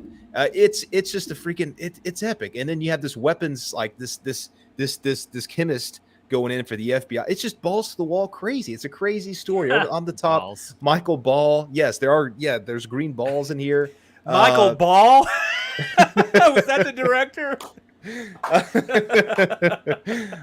And then you have the whole thing with Rocket Man, Tony Todd becoming Rocket Man in this movie. It's you're the Rocket Man. Man. Absolutely no question the Rock for me. It's too much fun. Dude, Tony Todd was the Candy Man and the Rocket Man in the same era of the 90s, man. That's crazy to think about. But real quickly for me, I won't take long on this. Boogie Nights, man, this is a hard movie, but nothing is more harder than The Rock. So I'm going with The Rock in this one. Good night. Oh, Here we my go. gosh. Hey, man. Did you see Dirk Diggler, though? Oh, wait. What the fuck? What the fuck was that? Sorry. Okay, this next matchup. Okay, Unforgiven. Unforgiven. Hey, that's a 12 seed over 5. I like that. We're getting a lot of good upsets. Okay, so we have Unforgiven going against Dumb and Dumber. Okay, this is crazy. Unforgiven was also one of the Oscar. It had a lot of nominations. Slade killed it that year. Clint Eastwood, a very well directed movie, man. It's a slow burn Western. With Clint Eastwood getting back into the game one more time, older in life, going back into it, freaking slaying it. Love it, man. It was actually this is the first time I saw it was the setup for this tournament, and I really liked how dark and gritty it was. But Dumb and Dumber is one of my favorite movies, one of my favorite comedies of all time, I should say. I've seen it so many times since I was a kid, and it's gonna take the cake here for sure, man. Okay. Again, Unforgiving, Western movie. I am not the biggest fan of Westerns. Unforgiving goes into the category of Dances with Wolves. So, damn, I got to keep using the word unfortunate because it's not unfortunate because I will never forgive what Unforgiving has put me through in that movie. I respect it with Clint Eastwood and Morgan Freeman, but man, I will take Dumb and Dumber all day, every day. So I'm going with Dumb and Dumber. Oh, I forgot to pay the gas bill. How the hell do they know that I got gas? You traded Yeah, our man. bike. Pretty You're Bird. a genius. Pretty Bird. Yeah, there's not. I mean, I probably quote that movie every single day. There's nothing. Unforgiven didn't stand. I don't dislike Unforgiven, man. This is a story of matchups there, for sure. Yeah, for sure. 100%, man. It was Morgan Freeman again, too, in that movie. It was great. But, dude. You want to hear the most annoying sound in the world? Mom. C. Pills are good. Yeah, that's what I know. CPR. Yeah, man. Chris, actually, Brett, man, you got the next one. This is a tough matchup. Yes. Here we freaking go. Man, this is the Big Lebowski versus Home Alone. And as you all know from the 80s tournament last year, I'm not the biggest Cronin Brothers fan of like their style of movies. The Big Lebowski puts me in a different light with them, and I absolutely loved the Big Lebowski. Man, hell, even our freaking text chat, we have our profile pictures with these three people of Jeff Bridges, John Goodman, and of course, once again, Steve Buscemi being the freaking man because I love Steve Buscemi, man. So East and Home Alone, I respect what it is. Unfortunately, it has to have a bad matchup with the Big Lebowski. I'm going with the dude, the Big Lebowski. Boom, boom, boom, boom. Chris, it's on you, my friend. I'll suck your cock for $1,000. Yeah, no doubt about this, man. Yeah, Johnson. So many good things. I love Home Alone. I watch it every Christmas. One of my favorite Christmas movies of all time. Special place in my heart. Big Lebowski all day though. Can't go. Can't go against it. Interesting. The fuck is this? I actually had Home Alone you're not here. A golfer. What? Oh wow! I did. Well, Home Alone, Interessante. dude. It's one of the most iconic Christmas movies ever. It's one I've watched every year since I was probably 8 years old. But obviously, I love Big too. Lebowski, so I'm not disappointed here. It honestly kind of changes the dynamic of my bracket a little bit, but in a good way. All right, so the Big Lebowski advances to the next round, and all right, we have to address this big elephant in the room of how in the world did we get our channel name of Good Real Hunting? It's from the Blair It's Witch. because it's Obviously, yeah. not. Shut the hell up. So it is from Good Will Hunting, and this was the first watch ever for me for Good Will Hunting. Also for Blair Witch as well, but I've seen a couple of highlights of that. Wait. So this should be I wouldn't say. I think this should be a landslide, but it's not my turn. This is Chris's turn. We took this yes. name all that time ago, and you had never even seen the movie. Shut the hell up. I don't think I ever even knew that. Well, there you go. You learn something new every day. Yeah, I mean, Blair Witch is fine.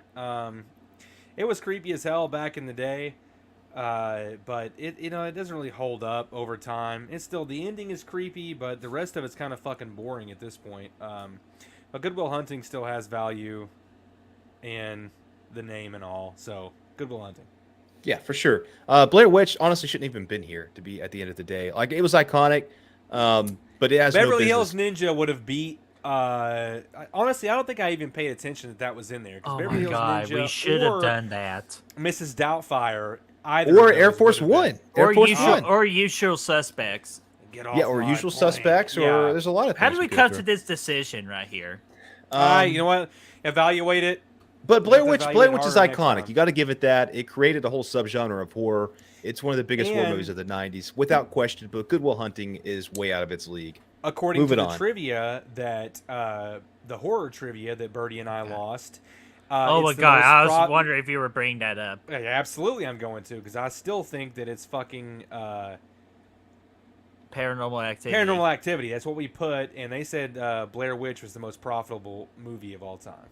Yeah, I disagree with that. I see. Well, at one point it was the Blair Witch, but I disagree with that trivia. They should have gave us part of that answer for us to win, because we were winning, ladies and gentlemen, until that bullshit bonus. You were winning by a lot, and then you lost by a lot. Even though Chris cheated like a motherfucker, but When did I cheat?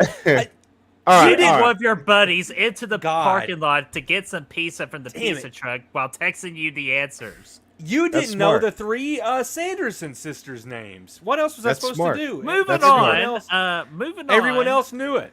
Moving Another on. tough matchup of the first round is Shawshank Redemption versus Titanic. Oh my God. I might be Oh, in the fuck. minority here. For a long time, Shawshank was my favorite movie. It has since dropped out of my top probably 20, but I still love the movie. It's fantastic. But I've always been a huge fan of Titanic ever since it came out. I remember seeing it in theaters, actually. Loved it. Really got compelled into the whole true story of the Titanic after watching this. A love story, it is what it is. It's a solid little love story, but I think the filmmaking here is what I love. The effects, everything about it is outstanding. Most of the effects, aside from some of the CGI people walking around on deck, hold up here today. So I'm going to go with Titanic. It's a really compelling story. And there's a reason why it won the most Oscars in the 90s, I think. Okay, before I continue with my thing here, Chris, you son of a bitch, you got me in trouble with Aaron's wife. She legit just texted me going, "You didn't know the Sanderson sisters' names?" Oh, man, I'm so fuck you, sorry. buddy. I'm in the doghouse now, and my birthday's next month, so she ain't gonna give me shit anymore. So way to go! What was the crazy third sisters? It's Sarah. I don't want to talk about it right now. But I want to talk about this matchup. Fuck them. Yeah, I don't want to talk about. I want to talk about this matchup between Titanic and Shawshank Redemption. Shawshank What you Redemption got? is one of my brother's all-time favorite movies, and this movie is absolutely great. I have this as a golden reel of mine, but rewatching Titanic, I'll be honest with you guys, I'm surprised it's a 10 seat, because I honestly, in my opinion, think this is a perfect movie for me. So the Shawshank Redemption will sink instead of the Titanic. The Titanic will freaking just row their boat along for me in the next round. Could you I'm so glad imagine that if they I'm did going actually make it to New York and then Jason was there? God. Fuck, man. Dude, there's a freaking memes like this is the real reason for the Titanic. Yeah, I'm glad that I went last because I really did not know which way I was going to go on that one. I love both of these, really, but I guess Titanic kind of holds a little bit more of it was something incredible at the time cinematically, so I guess you got to go with that. Great Plus score, Kate too. Winslet. Kate. Yeah. Dude, it's honestly, it's a And Leo. tearjerker, man. It's a good Leo. it's a good story, man. Oh, and Well, actually, Chad, I'm so sorry, dude. I just saw you in the chat now. What's going on there, Chad? You mentioned Jason. He comes running. There he is. Oh, yeah, yep. Speak of the devil, he's here. Nice. So, all right. And So that's sad though, because I love Shawshank. That's so great, man. Oh, he throws I know, the, dude. When he throws the rock at the end, and it busts the hole in the poster, and you realize there's that giant hole there. Is one of my favorite scenes of all time. Man. And they rip off that scene from Raising Arizona where he's freaking in the rain after they escape, and he's like, "Yeah." Yeah. I'm just kidding. Seriously. All right. So the last matchup in the mob region here is going to be one of the classic thrillers and solving mysteries and all that, and that is Seven going up against a classic horror movie of the 90s. It is the It series from 1990 of Tim Curry's Pennywise. So I think Brad, you're up next, right? No, you are. Oh, I am. Okay, I'm going to go ahead and say Tim Curry, epic legend with the Pennywise, but I think Brad's Pennywise is better. So I'm going with 7. No contest. I could give you 7 reasons too, but... Chris, your go. It's my go. Yeah. Oh, I'm so sorry, man. I was waiting on this. I didn't know if 7 reasons were coming, so Oh no! Yeah, I know. I was kind of holding off on that too. I thought there was a segue or a joke there. I really did have 7 reasons. I only had one good reason. That was it, Oh, but- bro, 7 all day, man. David Fincher is probably, for a long time was my favorite director. Obviously, because of Fight Club and everything. But everything he does is gold. 7's no different. And fucking Brad Pitt, man. It's too good. And the cinematography was so good in that movie. Like, we talked about this when we did the review forever ago. It's always like when he walk into the room and the fat guy's in there, they did such a good job of making you feel the grit, the grime. Yeah. And it's such a, it's just like such a disgusting looking movie, it aids to everything, and it just kind of gets under your skin in all the right ways. So I love 7. 7 for me. yeah, I agree, guys. I will have to just do a quick credit to It. I'll talk more about 7 later, but It, scariest movie of my childhood for sure. This thing gave me nightmares. That's all I had to say, man. And Brad dresses like a clown, so Yeah, that's and kind of yeah. funny. It's come full circle now. Okay, Guy, if I could freaking... All right. Okay, we will be here for a good hour on this one because this is the toughest bracket region I've ever filled out in my entire life. Like, this is almost an impossible region for me. Yeah. So this is going to be fun. Yeah. So we're going to go with the Big Kahuna region, which, if you can guess or not, this belongs to Pulp Fiction, being the number 1 seed, going up against the insanely popular movie of Armageddon. Oh my gosh. Like, we're already a tough matchup already to start out. And Chris, you're going to get to start this one out, man. Aren't we fucking funny? I'm sorry, I was on a clown bit there. Yeah, Armageddon versus Pulp Fiction. Man, I love Pulp Fiction. I think this is my first Tarantino movie. I think I saw this before Reservoir Dogs. But Armageddon, dude. I mean, Liv Tyler, Ben Affleck, Michael Bay. I mean, the perfect Bruce Willis. trifecta. Yeah, Bruce Willis, of course. Billy Willis. Bob Thornton, The Christopher Walken. score- What was that? Steve Buscemi. Fuck, man. How does what's the song? I don't want to miss a a thing. thing. Even when I dream. Which is Okay, kind of yeah. funny that Liv Tyler's So- dad was singing the theme song that she was in. Yeah, this is one of her first big movies. But I'm kidding. Armageddon's a fine movie, and I revisit it every now and again as a guilty pleasure. But Pulp Fiction all fucking day, man. Come on. Brad? Yeah, totally agree. Can't agree more. I loved Armageddon as a kid. I still have fun with it, but Pulp Fiction is Pulp Fiction, man. Let's move it on. Dude, I'll It's the one real to say bad quickly. motherfucker on it. Real quickly, I teared up a little bit at the end of Armageddon, sad as fuck. But We all do. unfortunately, it's once again. I wish Armageddon was going up against Chandler's List because, again, not disrespect to Chandler's List, but my God, these 16 seeds, all of them except for Star Wars, could have beaten the Chandler's List. So it pisses me off that Armageddon can't advance either. So it's obviously Pulp Fiction, and I'll describe more later. It's an obvious. I love how you're like, hey, no disrespect to Schindler's List, but every fucking thing on here is better. Yeah, there's a no Except for disrespect, Star Wars. but I'm going to disrespect the shit Yeah. out of you. But, my God. But, all right, the next one, we got Misery versus Office Space. Oh yeah, Brett, go ahead. give me Misery on this all day for sure. Kathy Bates won the Oscar for Best Actress in this movie, and I like Office Space enough. But yeah, it has nothing on Misery. That's a creepy, atmospheric, freaking isolated horror movie. I love it. Mm-hmm.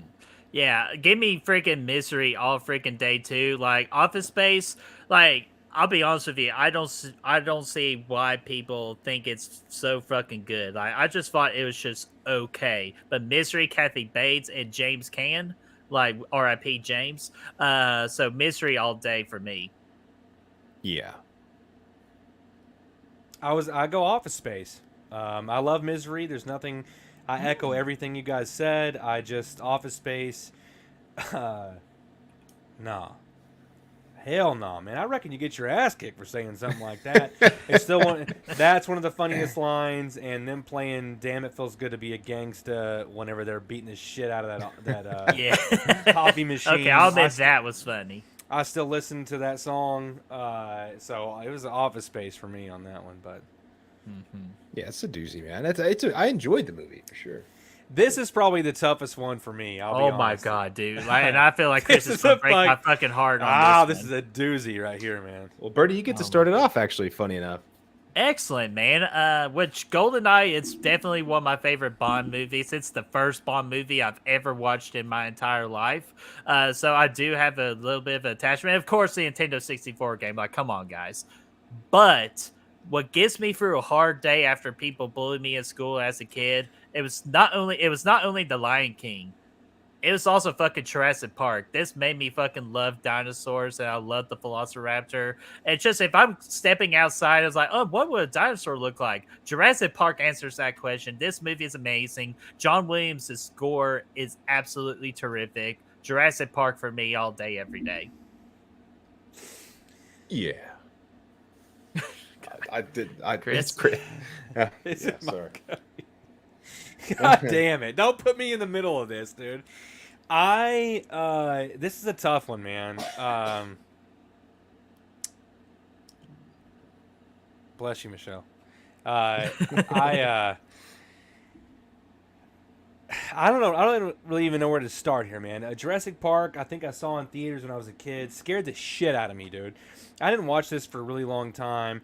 GoldenEye, on the other hand, I not only saw, I think in theaters, maybe, at least had the video, watched it religiously, had the fucking video game. Are you kidding me, Rick? This is What do you get? ridiculous. Jurassic Park all the way. He said Jurassic Park, but we played the GoldenEye video game nonstop. We all did, I mean, Chris. all the time. I know. We just played it. Are at we Brad's rating the last time game, we were or down we here. I just rating played it the movie? nonstop freaking a week ago. Yeah, but are we rating yeah, the man, game, or are we rating I the don't. movie? I don't disagree about the cinematic significance of Jurassic Park, about the practical effects and the CGI work and all that. So, I'll give it that. You know, I'll go that route, man. Jurassic Park, you go with? Yes, sir. Well, I was gonna go with GoldenEye. Yeah, I'm knew not it. a huge Jurassic Park fan, so you guys made some picks a lot easier for me after this because I love GoldenEye. I know, man. That's what I'm it's- saying. Yeah, I the movie too, not just the game. Now the game made the movie better for me. Okay, as a kid. that's what I was trying. That's the point that I was trying to make. Not that I'm judging it solely based on the game, but the game aided and added to the movie for me. Yeah, it's one of the best. Fucking Sean Bean in this thing. It's one of the best Bond movies out there. There's a lot of great ones, but this is in the top, 5 or 6 for sure. It's killer, man. It's a great time. But yes, obviously Jurassic Park is Jurassic Park. A lot of people picked it. I can't disagree with it, but you guys made my next pick much easier. So thank you. God. We freaking dodged a bullet on that one. So, Chris, I think I'll keep you around. So, man, like both of them, like, I'll be honest with you. When I was filling out this bracket, I had Jurassic Park versus Lion King in the championship, and Chris would fucking knock off Jurassic Park, knocking out both my title games. Like, I was gonna hurt you. I'm sorry, man. But anyways, we're okay. We good. But this one, I feel like this is upset city freaking here. Like possibly the most popular upset of all the brackets I've seen. And this is Heat versus Austin Powers. And we're talking about Austin Powers in the International Men Mystery, baby. Yeah. So who's up here? Oh Chris. no, I did it. So Chris, you're up, man. Heat or Austin Powers? Oh, thank God. This is interesting, man. This is another great Val Kilmer performance there. I think that we were talking about Tombstone. He was great in that, and he was all over the place in the 90s, man. He was great. This is Michael Mann, right? Yeah. Don't waste my motherfucking time. But Austin Powers is all time, man. It's kind of like Dumb and Dumber for me. I think that they're similar to me. Like, I still go back. If Austin Powers is on, I will go and watch it. Heat is one of those things. I love it, but I only go to revisit it every now and again. Austin Powers, if it's on, man, I watch it. So, AP for me. All right. And Brad, before you go, Blu-ray Addict, you've never seen an Austin Powers movie? A lot This of vagina, weekend- baby. This weekend, we're giving you a homework assignment. Watch the Austin Powers movies. You're going to thank us for that. I'm going with Heat here. I think this movie is one of the better heist movies out there. Like we talked again, all-star cast. You have it here in this movie. I like how gritty it gets. That freaking epic shootout sequence when they rob the bank in the middle of the movie that just goes awry and it just fucking turns into chaos. That shit goes on forever. Many people die. Al Pacino's on a mission there. I like how dark it gets. So yeah, I gotta go with Heat with this one, man. It's great for its time too. The action sequences, that sequence specifically I was just referring to. Fantastic. Oh, damn. It's going to be up to me deciding between Heat and Austin Powers. Oh, man. All right, one could say you're trapped in a nutshell. Wait, you in a nutshell? Help me. Look, I'm in a nutshell. I'm in a nutshell. Oh, my God. But, yeah, I forgot who said. I think it was Rick who said, yeah, what movie is more quotable than Austin Powers? None. That is a great point, but I'll get to it in a minute. But Heat, I definitely enjoyed the movie. Robert De Niro and Al Capone did amazing. Yeah. Great Al job. Capone came out of the grave, baby, to act in this one. Al Pacino. Pacino. Okay, Pacino, I'm sorry. But man, I'll tell you this, in Heat, that woman had a big ass. Like, that was the scene that makes me laugh. I think I got Brad all choked up there. But man, Heat is good. However, Austin Powers has a volcano. They're surrounded by liquid hot magma.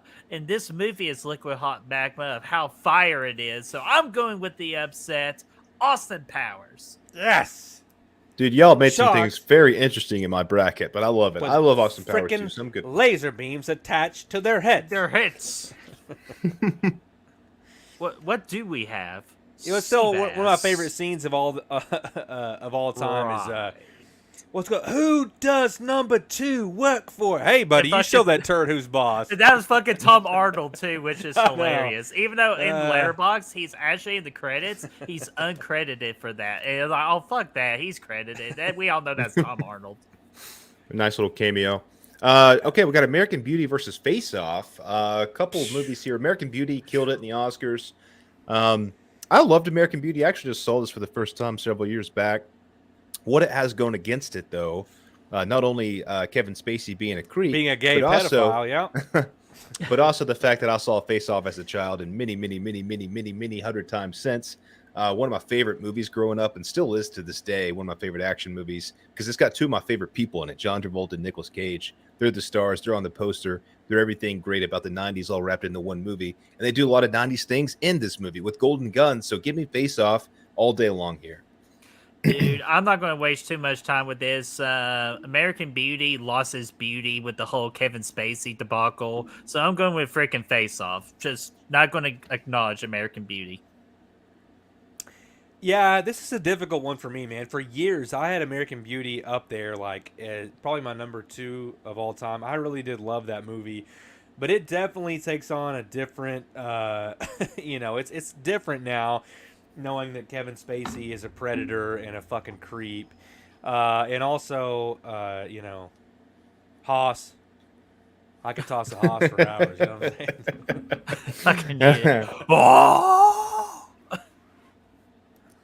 Oh man. But Chris, You guys know what I'm what talking about. are you going to pick?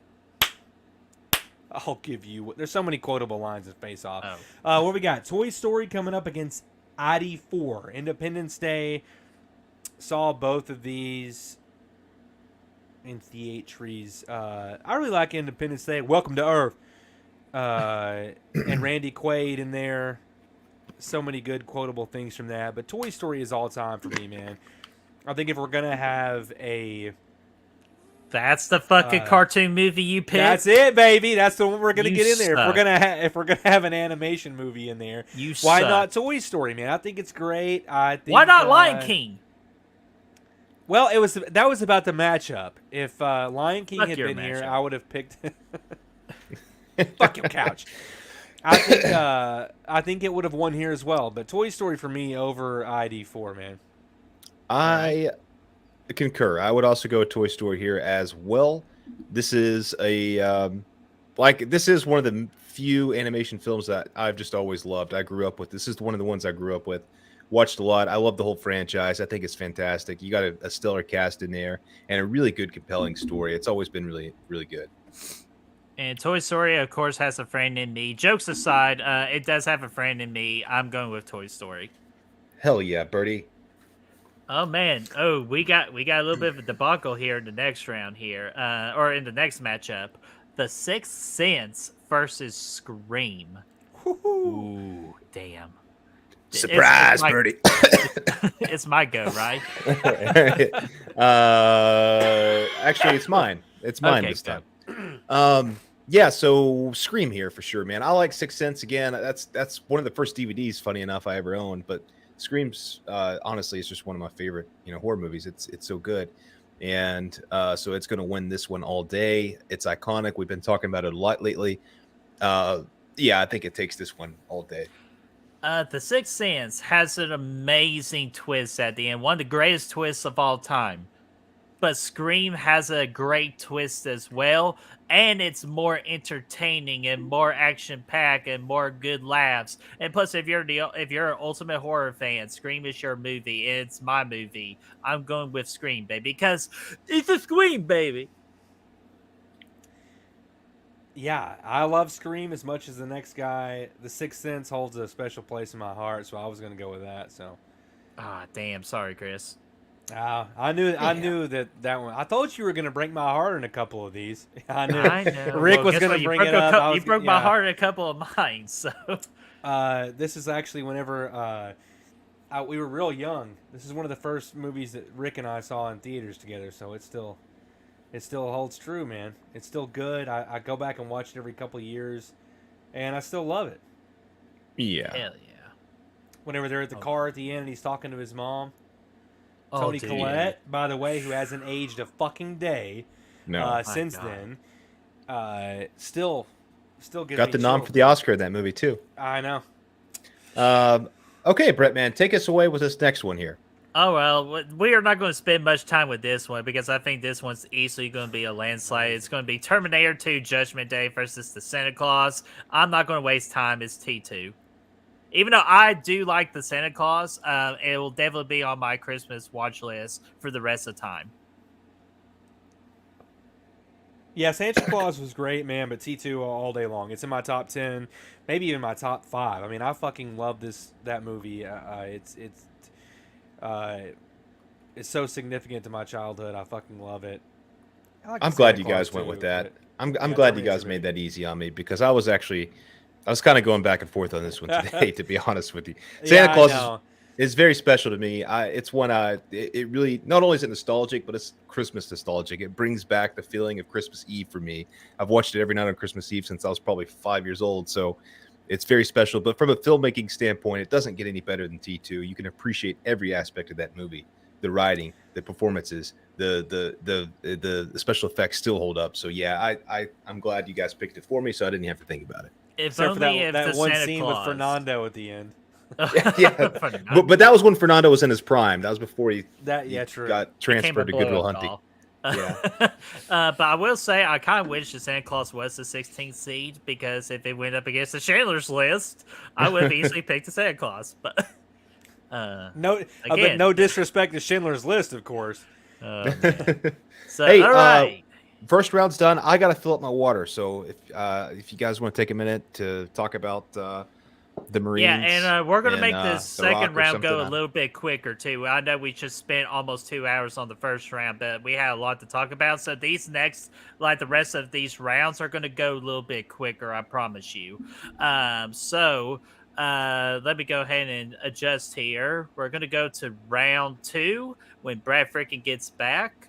So hopefully you guys are enjoying it. We have 18 people still in the freaking chat, which is freaking amazing, which I know there are a lot of streams going on right now.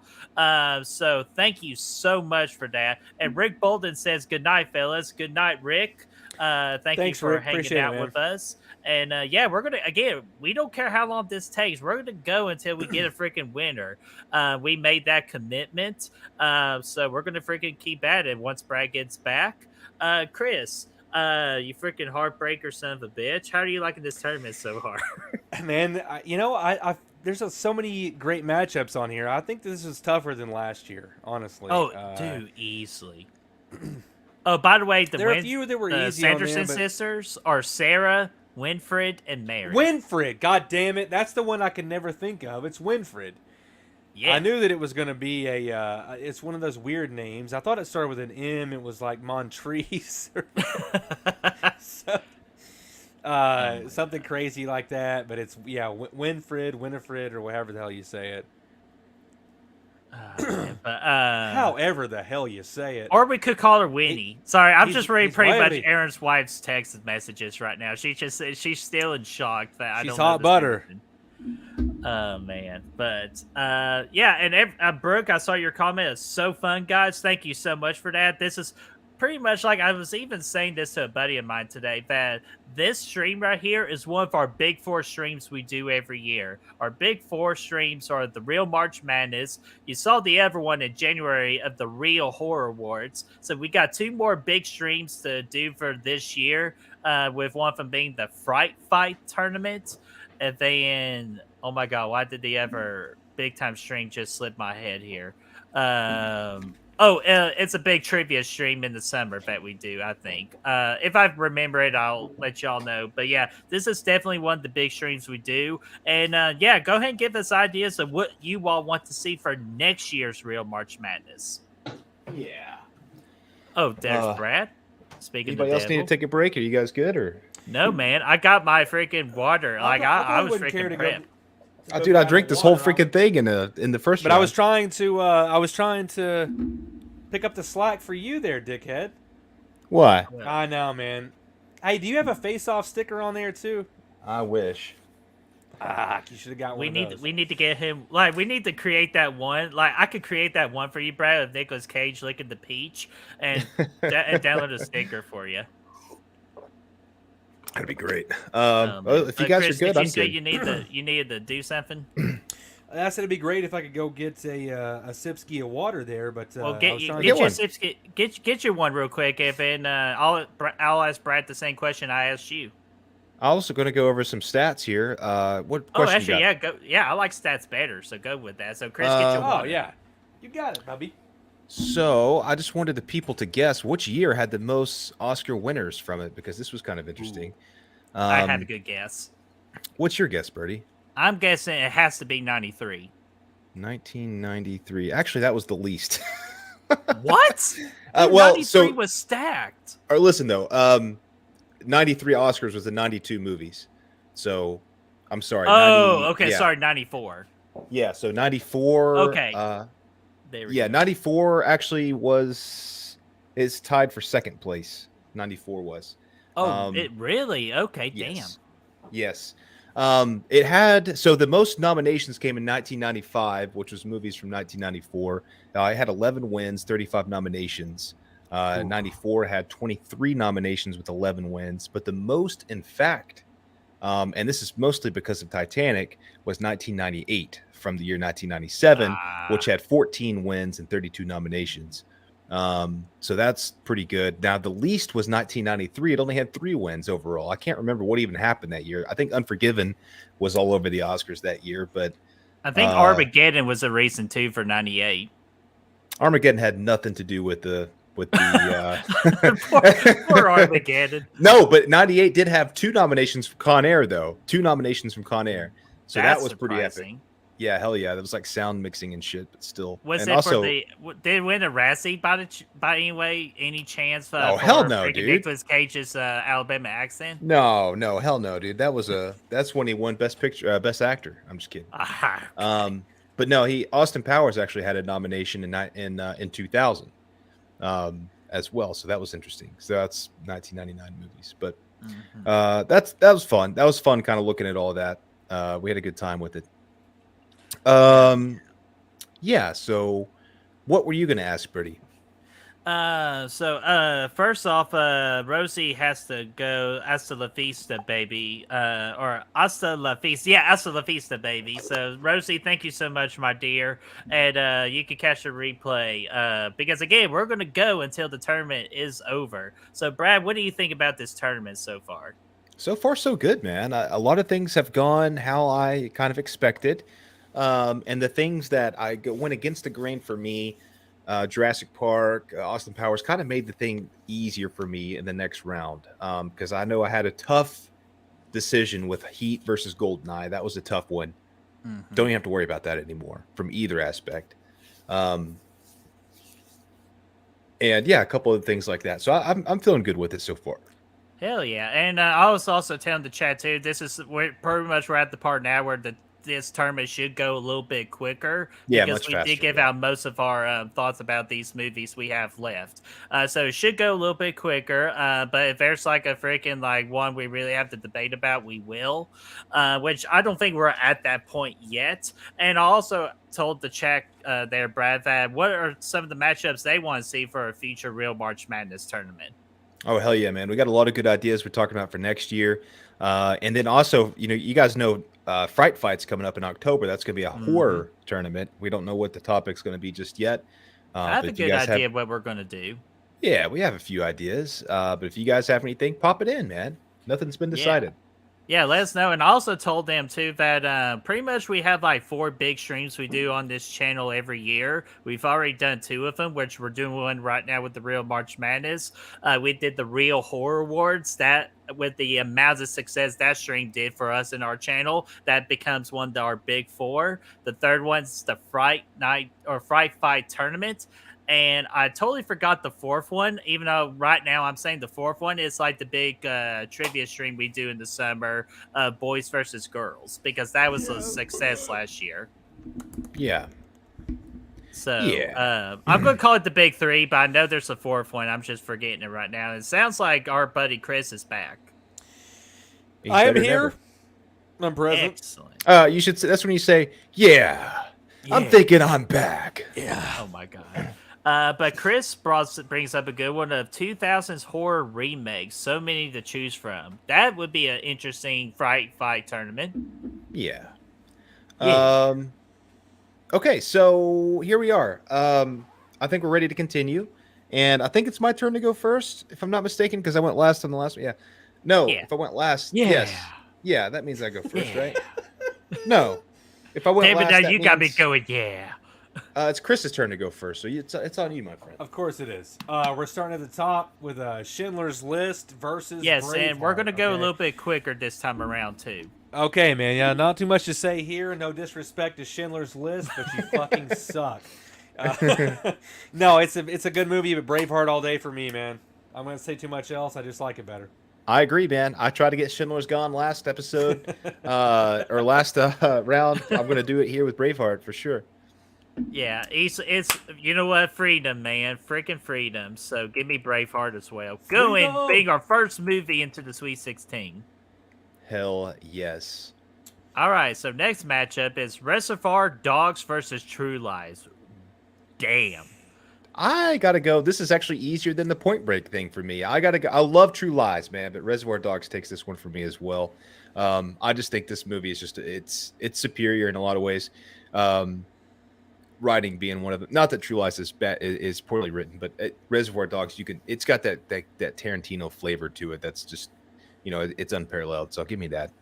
Yeah, and Reservoir Dogs, like, again, the writing was great. Quentin Tarantino's first movie, really successful. But, man, I'm in love with True Lies of what the story is for that. And just, it's such a funny comedy action movie. It's definitely going to be a top one, and one I would definitely rewatch once I can find the freaking Blu-ray for it. So I'm going with True Lies. Yeah. Oh, wow. Tiebreaker type situation. Well, like we said, we're going to move through it quick. It's Reservoir Dogs for me. Love Tarantino. Love True Lies as well. Like I said in the last time, it was way more fun than I remember it. And completely underrated, like we talked about last time. But Reservoir Dogs, man, you can't beat that for me. You know what? And I'm not heartbreaking on that one because, again, I really enjoyed Reservoir Dogs, so I'm good with it. I'm good. Brett, let's hear your opinion about Forrest Gump You're and good. Con Air. Fuck you, Chris. Forrest Gump. What? I'm butthurt on this. But of all seriousness, Con Air is a really fun movie. But man, Forrest Gump, Tom Hanks, absolutely tremendous performance. You gotta go with Forrest Gump. Hey, man, you don't have to backtrack like that. I mean, just right out of the gate. Fuck you, Forrest Gump. Okay. Who's second? Well, it You would have are. been Lion King. But... I am. Okay. Oddly enough, I don't know why you're so upset because I was also going to go Forrest Gump. I agree. I was going to jump on Forrest Gump here as well. I Okay, love Con yeah. Air, but Forrest Gump is just fucking, it's Forrest Gump. All man. Come time, on. baby. It's like a box of chocolates. Yeah. What the shit? Sometimes. Oh, Chris. Charlie bit me. Chris, you got Men in Okay, Black versus Fight uh, Club, and I think I know where you're going to go with it. Yeah, absolutely. I talked about it last time. Fight Club's my favorite movie of all time. Not a lot to talk about. Men in Black, still love it. Fight Club all day for me. Nice. I agree with Right. you. I agree. Okay. Yeah, I agree. So, Men in Black tried to use the freaking flashy thing to make Fight Club forget it was in the tournament. Unfortunately, the Men in Black forgot to put on their sunglasses, so it flashed itself. So Fight Club gets to advance. Hell yeah, dude. Nice segue, if you will. Yeah. Yeah. And plus, Men in Black did talk about Fight Club as well. So, God, learn your lesson, people. Do not talk about Fight Club. We had a lot of love actually for Con Air in the chat in the last matchup. That's surprising. I Yeah. like it. What do we have? Scroll down for me, Birdie. We got Silence of the Lambs. Which, by the versus- way, guys, we are strongly considering doing a Nicolas Cage tournament this year, possibly. Oh fuck yeah, we have to. At some We're going to point. try to get him to join next year. Yeah. What did he say? I don't do the internet. I can't remember. Silence of the Lambs versus Tombstone. Oh man, don't do this to me, Damien. I do have to go. As much as I love Tombstone, I can't put it over Silence of the Lambs. It's iconic. It's one of those just fucking investigative movies that I love so much. There's something I love about a dark investigative like cop thriller. True Detective, Silence of the Lambs, Seven. We see all those movies. It's my kind of speed. I love it, and give it to me, Silence of the Lambs. Alrighty, man. I'm going to go short and sweet here. Hannibal Lecter, definitely one of the greatest characters ever, even though he gets one of the least amount of screen times ever. But, man, it's just like Jodie Foster and freaking Anthony Hopkins, amazing chemistry with one another. And plus Ted Levine, man. That's all, pretty much those three alone outbeats everything that Tombstone can possibly do. So Silence of the Lambs for me. Not everything. You better size 13. God. Put the fucking lotion in the basket. Put the God, lotion I in go the back to every time. basket. Yeah, I was gonna go with that, man. I mean, Tombstone's all time.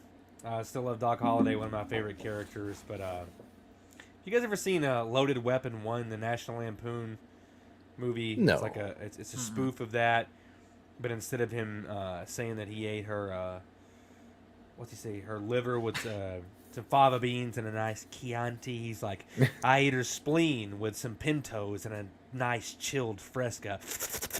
Fresca. Oh my god. Nothing like a chilled Fresca. You got it, Ah, man. shit. But man, What we going got? from Fresca to the freaking Green Mile versus Fargo, man. This is my go, right? Yeah. Okay, not gonna spend too much time. I'm gonna go with the Green Mile, man. Because again, Fargo knocked off with one of my favorites. Like plus Fargo with the Coen brothers, not my kind of speed. The Green Mile for me. That's a tough one. All right, yeah, moving right along. I'm not going to disagree with you. I love Fargo. This one was a tough one for me as well, but the Green Mile all day, man. I mean, I keep coming back to it, and it's still so fucking great, man. I still see those dogs at the beginning of it, the soundtrack kicking in, and you immediately feel it, man. So Green Mile for me. I agree with you guys, man. It's hard to put Fargo away, but I love Green Mile. All right. It's such a good, compelling story. Well, dude, the story is freaking fantastic, and then plus the freaking big reveal at the end, towards the end too, was fucking heartbreaking. Yeah, hell yeah, it was, man. So, all right, next matchup is American History X versus The Matrix, man, dude. Chris, you're up. Oh my goodness, this is a tough one, man. Didn't see Man, this love one for the coming, chat actually. for Fargo too. I know, man. Fargo's Yeah. fantastic. I'm telling you. It is, It's a yeah. great No flick. shame against it, man. That's an instance of the matchup, you know. And this one's probably going to go that way too. I can't. I don't think I can vote against the Matrix, man. I mean, like I said before, I think it did so much just for movies in general. You know, with the CGI, the way they filmed everything. I thought it was great. But that's not a knock on American History X. This could go either way for me. I'm just going to say Matrix, based on the tiebreaker of the significance it had for movies. I'm gonna go with you. It's American History X is one of the best movies I've seen for the first time recently. It jumped up really high. I loved it. I think I maybe even gave it a 5.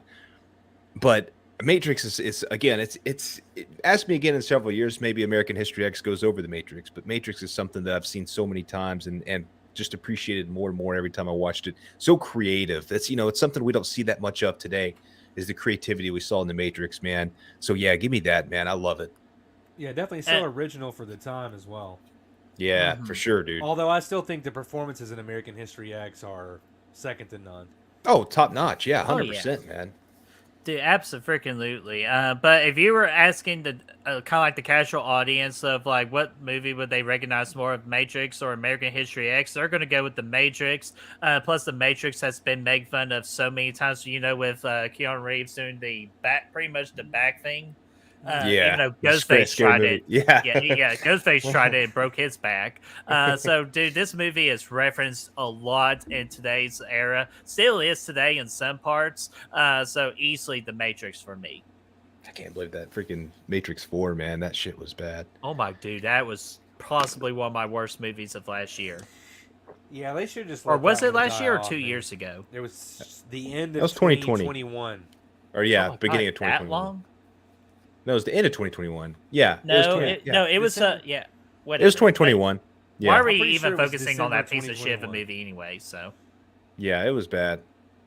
So- Okay, so yeah, True Romance and Saving Private Ryan.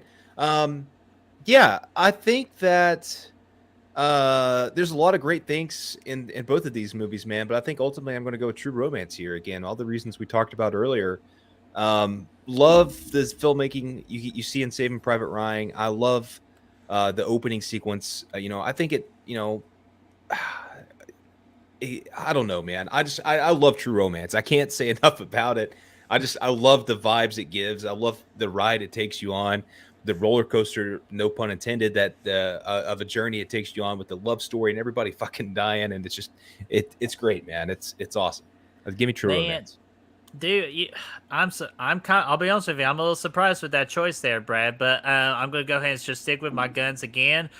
True Romance was good, but unfortunately, there's a girl in it named Alabama, and fuck the whole state of Alabama. So I'm gonna go with Saving Private Ryan. Just to me, definitely a better movie than True Romance. Oh, actually, I'm not ready to do that yet. We got Chris to go for. Yeah, Bubby. But you weren't. Yeah, you weren't wrong. I love True Romance, as chaotic as it is. You know, it's right up my alley. Fucking love everything about it. But Saving Private Ryan was such a great experience. I don't know if there's been like the opening of that movie is so anxiety inducing and does such a great job of putting you in a character's shoes, putting you in the location. Yeah, I say Saving Private Ryan, man. Plus that, you know, it's crazy too because the casts of both of these movies are fucking phenomenal. Mm-hmm. Agree. Wow. And plus, freaking Vin Diesel being in Saving Private Ryan really surprised me. And Yeah, I that even guy. texted you guys going, "Hey, I didn't know Saving Private Ryan was focusing about family." Oh yes, Here we dude. go. Bottom right, top, right, top. Oh my god. Love So all right, this is my turn. Is that correct? Yeah. Yes, yeah, because Chris went last on that one. So yeah, Goodfellas versus The Fugitive. Fuck it. Okay, going into the going into the tournament, and Cody Snyder. I'm sorry, man. I know you love True Romance. I'm sorry, there. But man, when I filled out this bracket, I was going Goodfellas with this. But just think about it now, and honestly, like if I got to choose between Goodfellas and The Fugitive to watch, I would personally, honestly, go with The Fugitive. I forgot how good it was. I wrote a paper about it, so I had a good memory of this movie. And plus, Harrison Ford was fantastic in this as well. And you know what? So I'm going with The Fugitive. And guess what? I know y'all going to shoot me for it, but I don't care. Is it my go? Chris? Yes, your go. Jump off a bridge. Or it my damn, go? I should say. Yes, your go. Golly. Okay, interesting. Wow, way to start this. Why don't Johnny you jump off a Two-Time. bridge? Oh, excuse me. Yeah, this is a tough matchup for me. Really, I love Goodfellas as a movie, but I don't. I mean, I think it's great, but I don't feel any attachment to it. Like, I don't feel like I have this huge pull. Like, oh my god, it's so good. And honestly, I don't really feel that about The Fugitive either. I just think that The Fugitive is a little bit more. It's just funner to me, so I go Fugitive, man. Ooh. I agree. I would also go with Okay. Fugitive. Okay. And I'll tell you why. It's because it has a character that you like and that you can pull for in Harrison Ford. Goodfellas doesn't really have that. It's got a main character, but everybody in the movie, they're all bad guys. So yeah, give me The Fugitive. I like it. I like it a lot. Guys, I can't freaking believe we just did a sweep, and that is officially our first one seed out of the tournament. We just treat Goodfellas like Actually, freaking it's the Joe second. Pesci in that scene. Oh, it's the second. You're right, the second. Because But that man, damn we- Schindler's List stuck around for so Yeah. long. Dadgummit, no disrespect. But for Goodfellas, man, we just treated like freaking Joe Pesci getting that freaking raise. I love The Fugitive though. I think it's such a fun ride. It's just something that it changes. Like it's this cat and mouse thing, but it continuously changes settings and where they're going. That it just makes it very compelling and really Yeah. exciting until the Man, end. I think we're leverage gonna lose changes a all the freaking time, YouTube you know? member or freaking supporter here because Cody Snyder is just in Cody's awe hot right now. butter, dude. I'm He's sorry. ready to Well, walk hopefully out. we'll He's make it ready to up. Slam the door. Hopefully we'll make it up for you. I've always loved The Fugitive, man. Dude, it's so good. But man, what a freaking matchup we got here. The battle of the 12 and the 13th seeds of The Rock and Dumb and Dumber. So, Chris, you're starting us off on this one. No problem. Love both. Go back to what I said last time. Dumb and Dumber.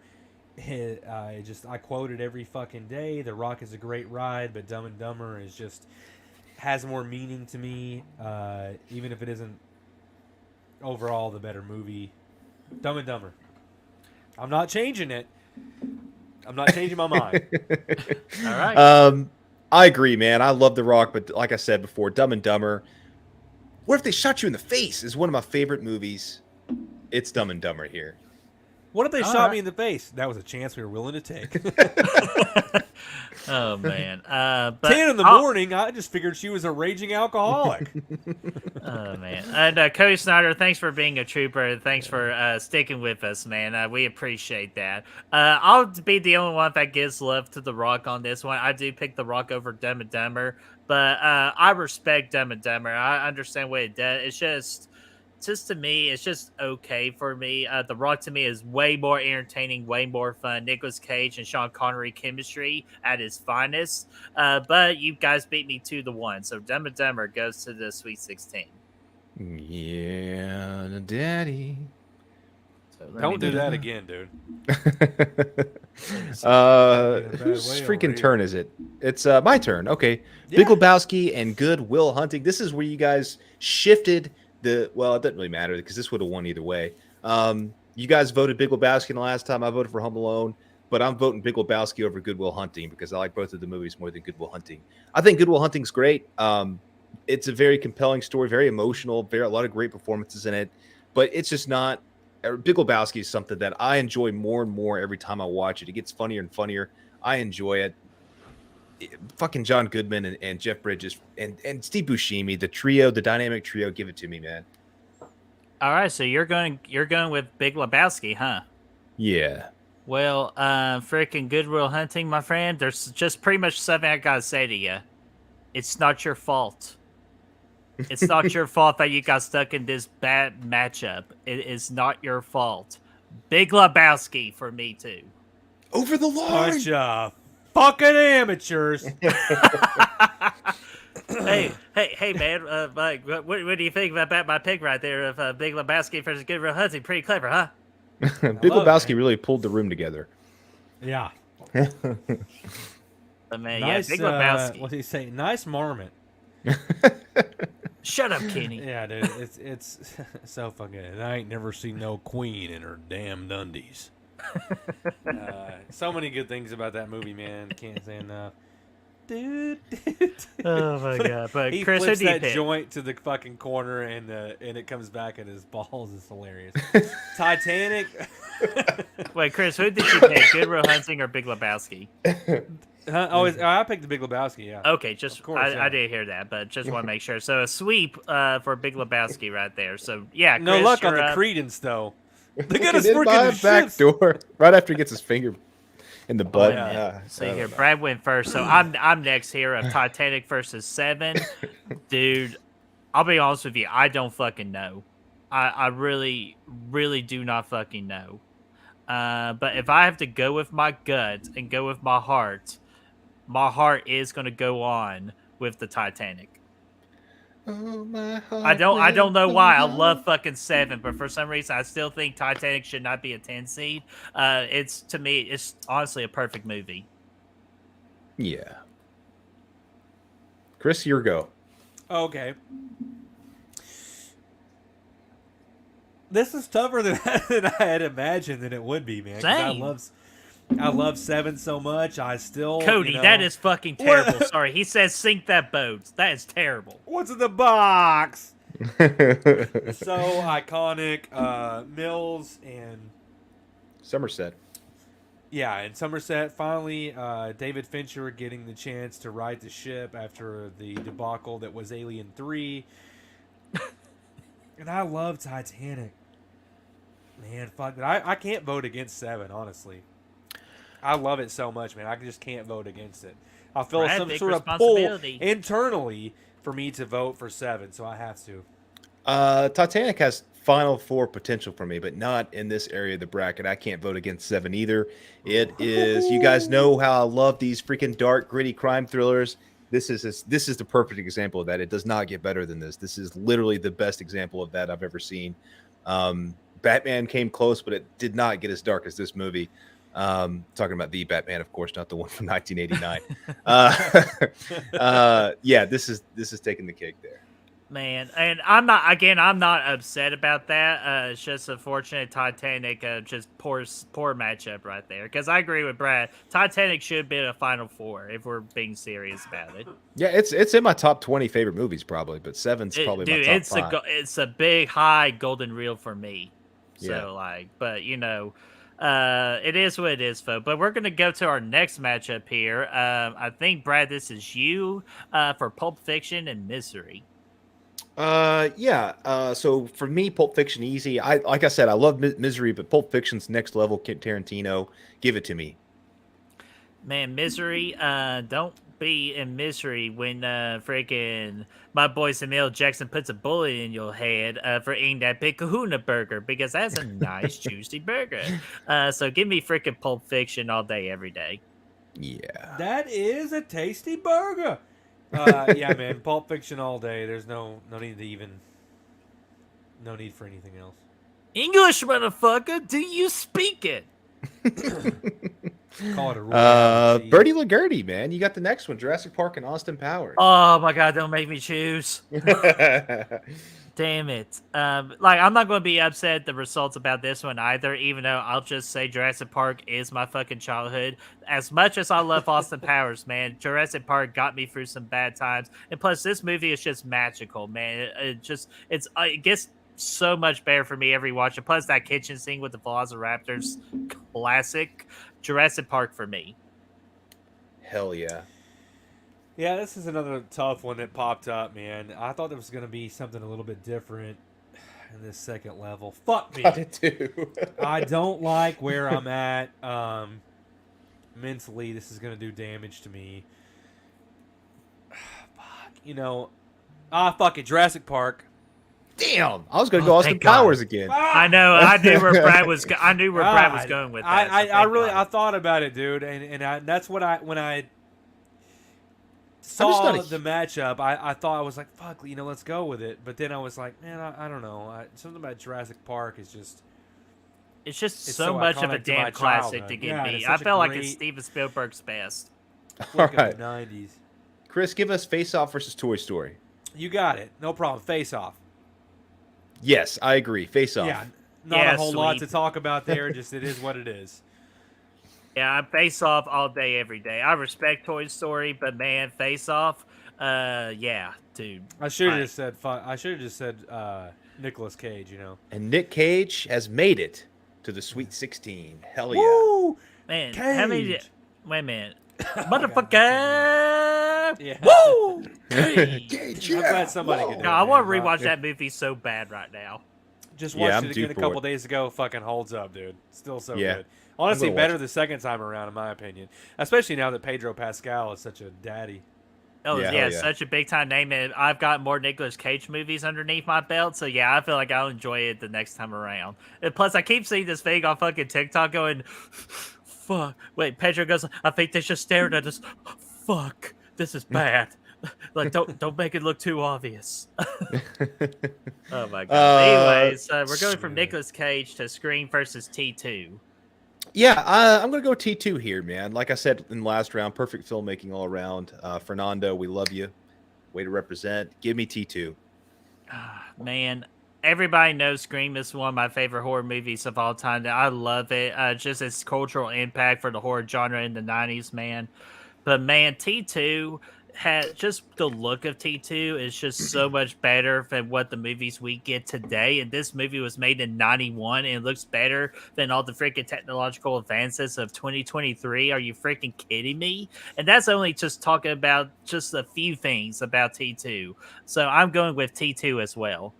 Yeah, practical effects are real, man. Yeah, 3-0, man. Yeah, I just sent Brad a video the other day when the T fucking 1000 or whatever it is, he's being shot, the liquid metal, and those big holes pop up in his chest. That was all practical.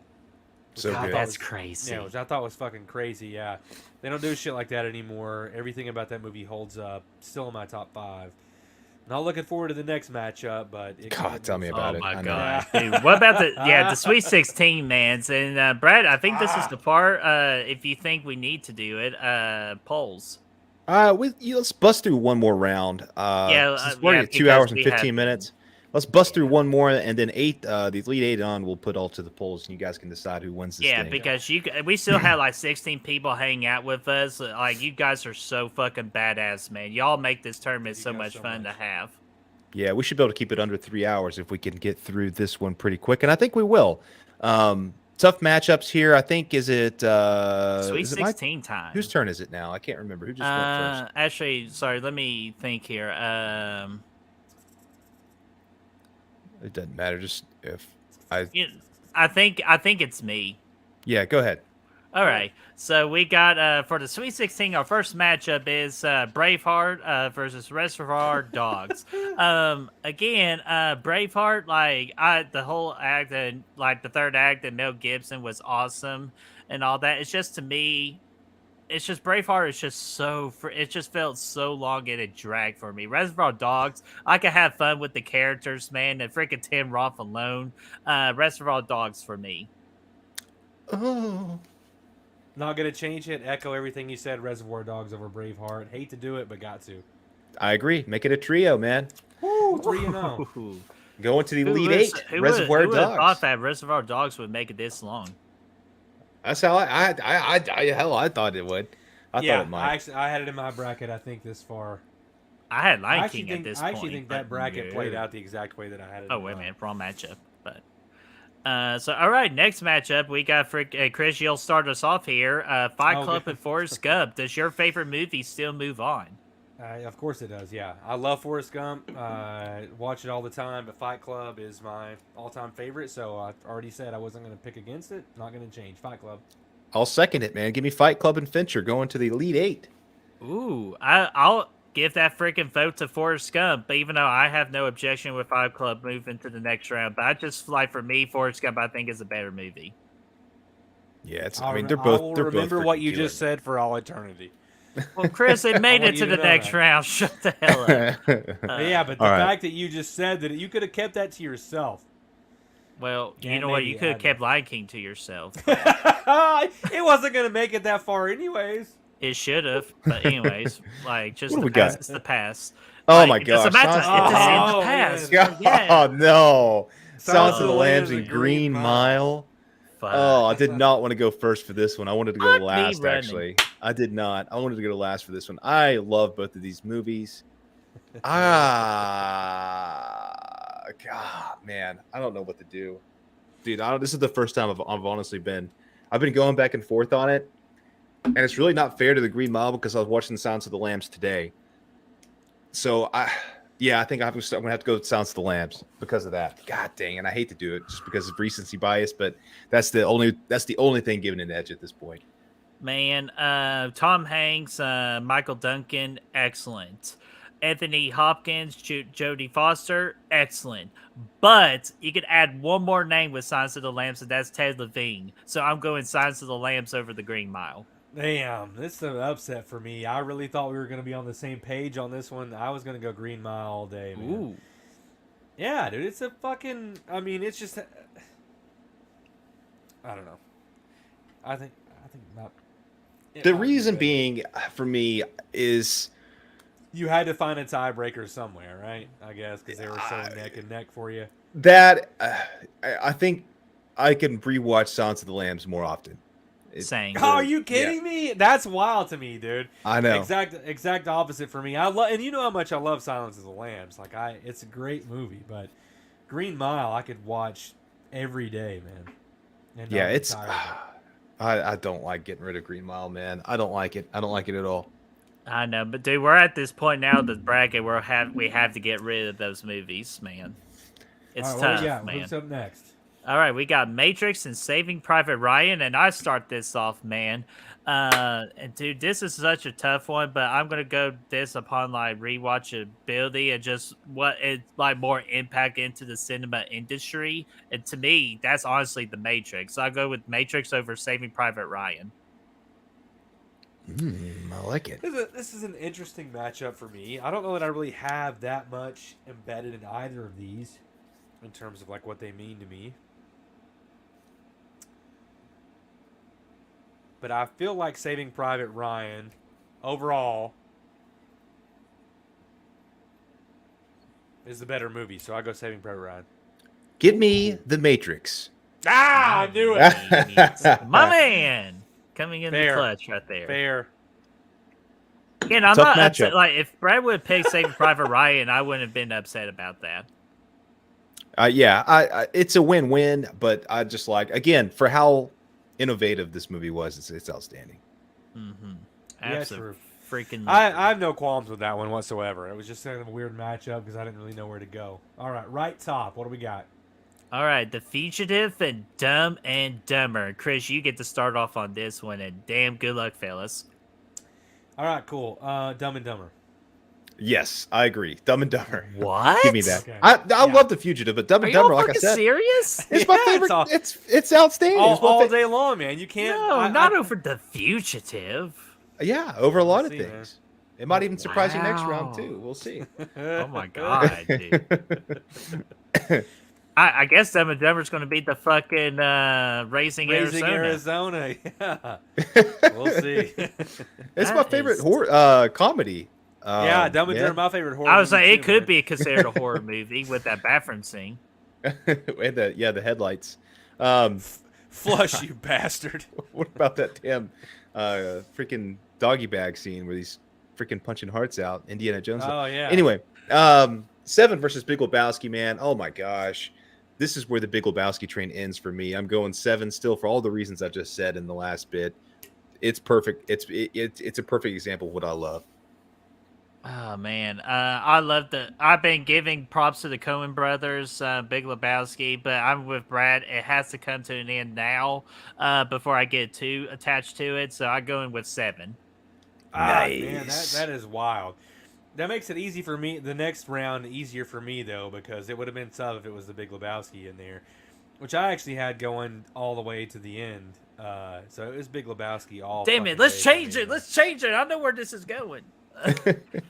But anyway, 7 for the next round, for the Elite 8. So, oh my God, this is, dude. I argued for an hour with myself on this one. Wow. Whose With go Pulp is it? Fiction versus Jurassic Park. Brett's go. No, and why do I have to go? Same thing with Brad. Why do I have to go first on this one? Like, this one's nearly impossible because Jurassic Park, childhood favorite, absolutely love it. But then when I did that watch party with Brad with Pulp Fiction on our Patreon, I absolutely, and Cody was with me throughout that entire time too. So thank you. Hell Cody, yeah, he was. again. Yeah, he was the fucking man for watching that with me, in the chat. So I love Pulp Fiction too. But fuck. Again, I'm going with my heart on this one. I just fucking love Jurassic Park, man. So I'm going with Jurassic Park. I don't want to talk about it for too long and keep everybody held up. It's Pulp Fiction for me. It's Pulp Fiction for me as well. I figured I knew that's where it was going, but you know what? I am totally okay with that. I've been voting against Jurassic Park for like 3 rounds now, so Yeah, it's finally fuck time. you, Brad. I don't hate Yeah. it. I'm not a huge fan. Pulp Fiction, I love though. Oh, Chris, No you get to kick us off. disrespect. Oh man, this is the one that I did not want to have to fuck with. God damn it! Oh wow, Dude, we each Oh, had a man. round like that. That's crazy. Okay, so Face Off, T2. I don't really know where I stand with this one, man. This is gonna be tough. I mean, I have to go with like. I don't want to spend too much time on it. I just want to go with my gut. I'm gonna say T2, man. It's been in my top 10. I love Face Off as much as anybody. I just think T2 is just like, I saw it at the right time when I was a kid. It means something to me more than Face Off, so I kind of use that as a tiebreaker. I say T2, man. Both of these were my childhood action movie of choice. I mean, they were basically just, back and forth between these two movies. So they both mean a lot to me. I love them both. I think they're both fantastic. And I actually think, oh man, I'd almost go with Face Off here. I think I'd almost go with Face Off here. I would, because it's such a good time. It's such a Fernando. But I can't, dude. Furlong. I can't go against. I think you want to. You're just scared. Hell. Go with your heart, man. Here's the only Fuck thing. your I, heart. Don't be Go with afraid to your step gut. on toes. I don't like. I think T2's a 5 out of 5 movie, and I love Face Off. It's probably still a 5 out of 5, but I give it a little bit of I give it a little bit of. I give it a little bit of a leverage there at the end. I don't really like the boat chase stuff at the end all that much. What? The third act, everything up to that point is fantastic. I just thought that was kind of a silly way to end it. So, oh god, no.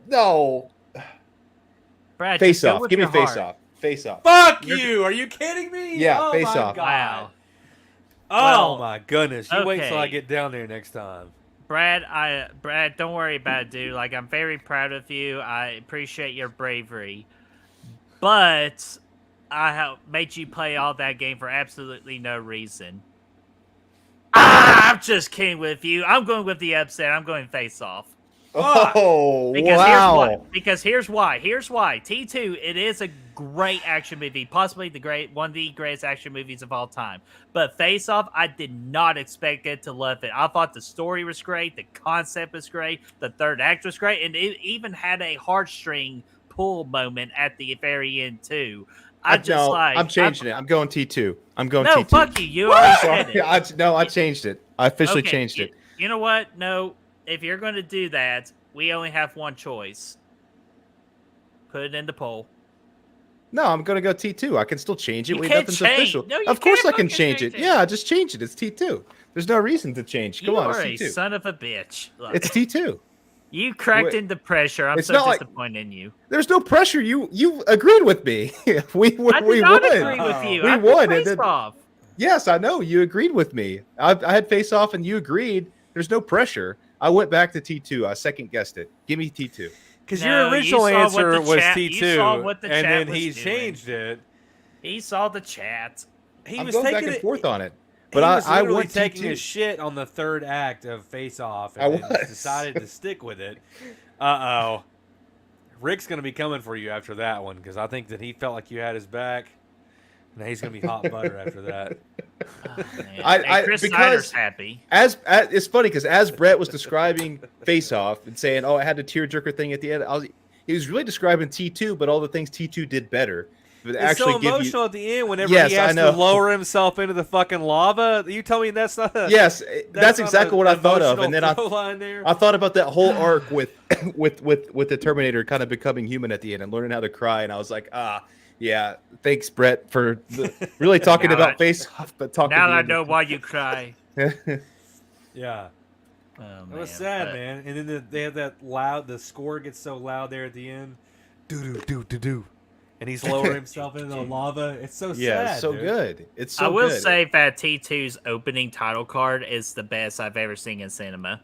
That is the toughest matchup of this whole bracket, though. I like that. Oh, yeah. literally did change my heart 4 times while I was talking about it. But I'm going with T2 final answer. Also, when he All has right. he has that broken relationship with his parents, and then the guy, the fucking T-1000, stabs his mom through the mouth as she's drinking the milk, and he uses her voice in the phone. Iconic, man. The foster parents are dead. I'm glad I don't mention that. Dude, I've been seeing that That's meme for still so fucked long. up. I was like, what the hell does that even mean?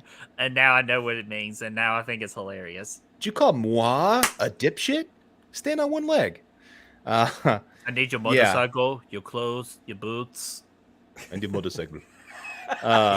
you did, Oh, you did the same. oh, Birdie's Arnold voice is the best. Yeah. What was that? I'm glad I don't have to make any. Chopper!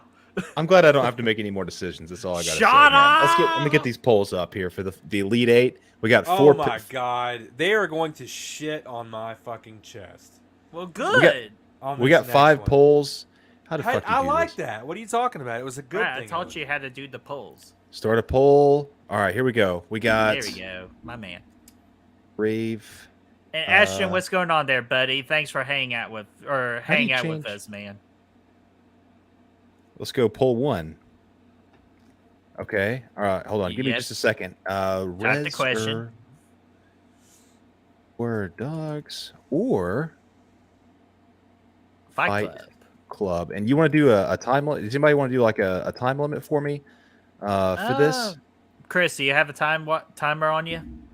I can have If you can put before.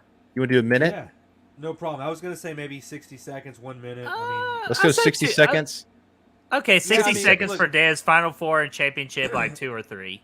Poll is up. Whenever you get the time rolling, just count We're a minute. already at 2.5, man. I mean, Okay, yeah. So we need to make this pretty quick because I know we're in our 30s It's now and we're 10:30 getting on a tired, Friday night. Yeah, I mean everyone's gonna be.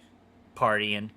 Yeah, if they're not already, I mean hopefully they're drinking with me right now. But Brett, But did you in put- this round, yeah, the poll's up.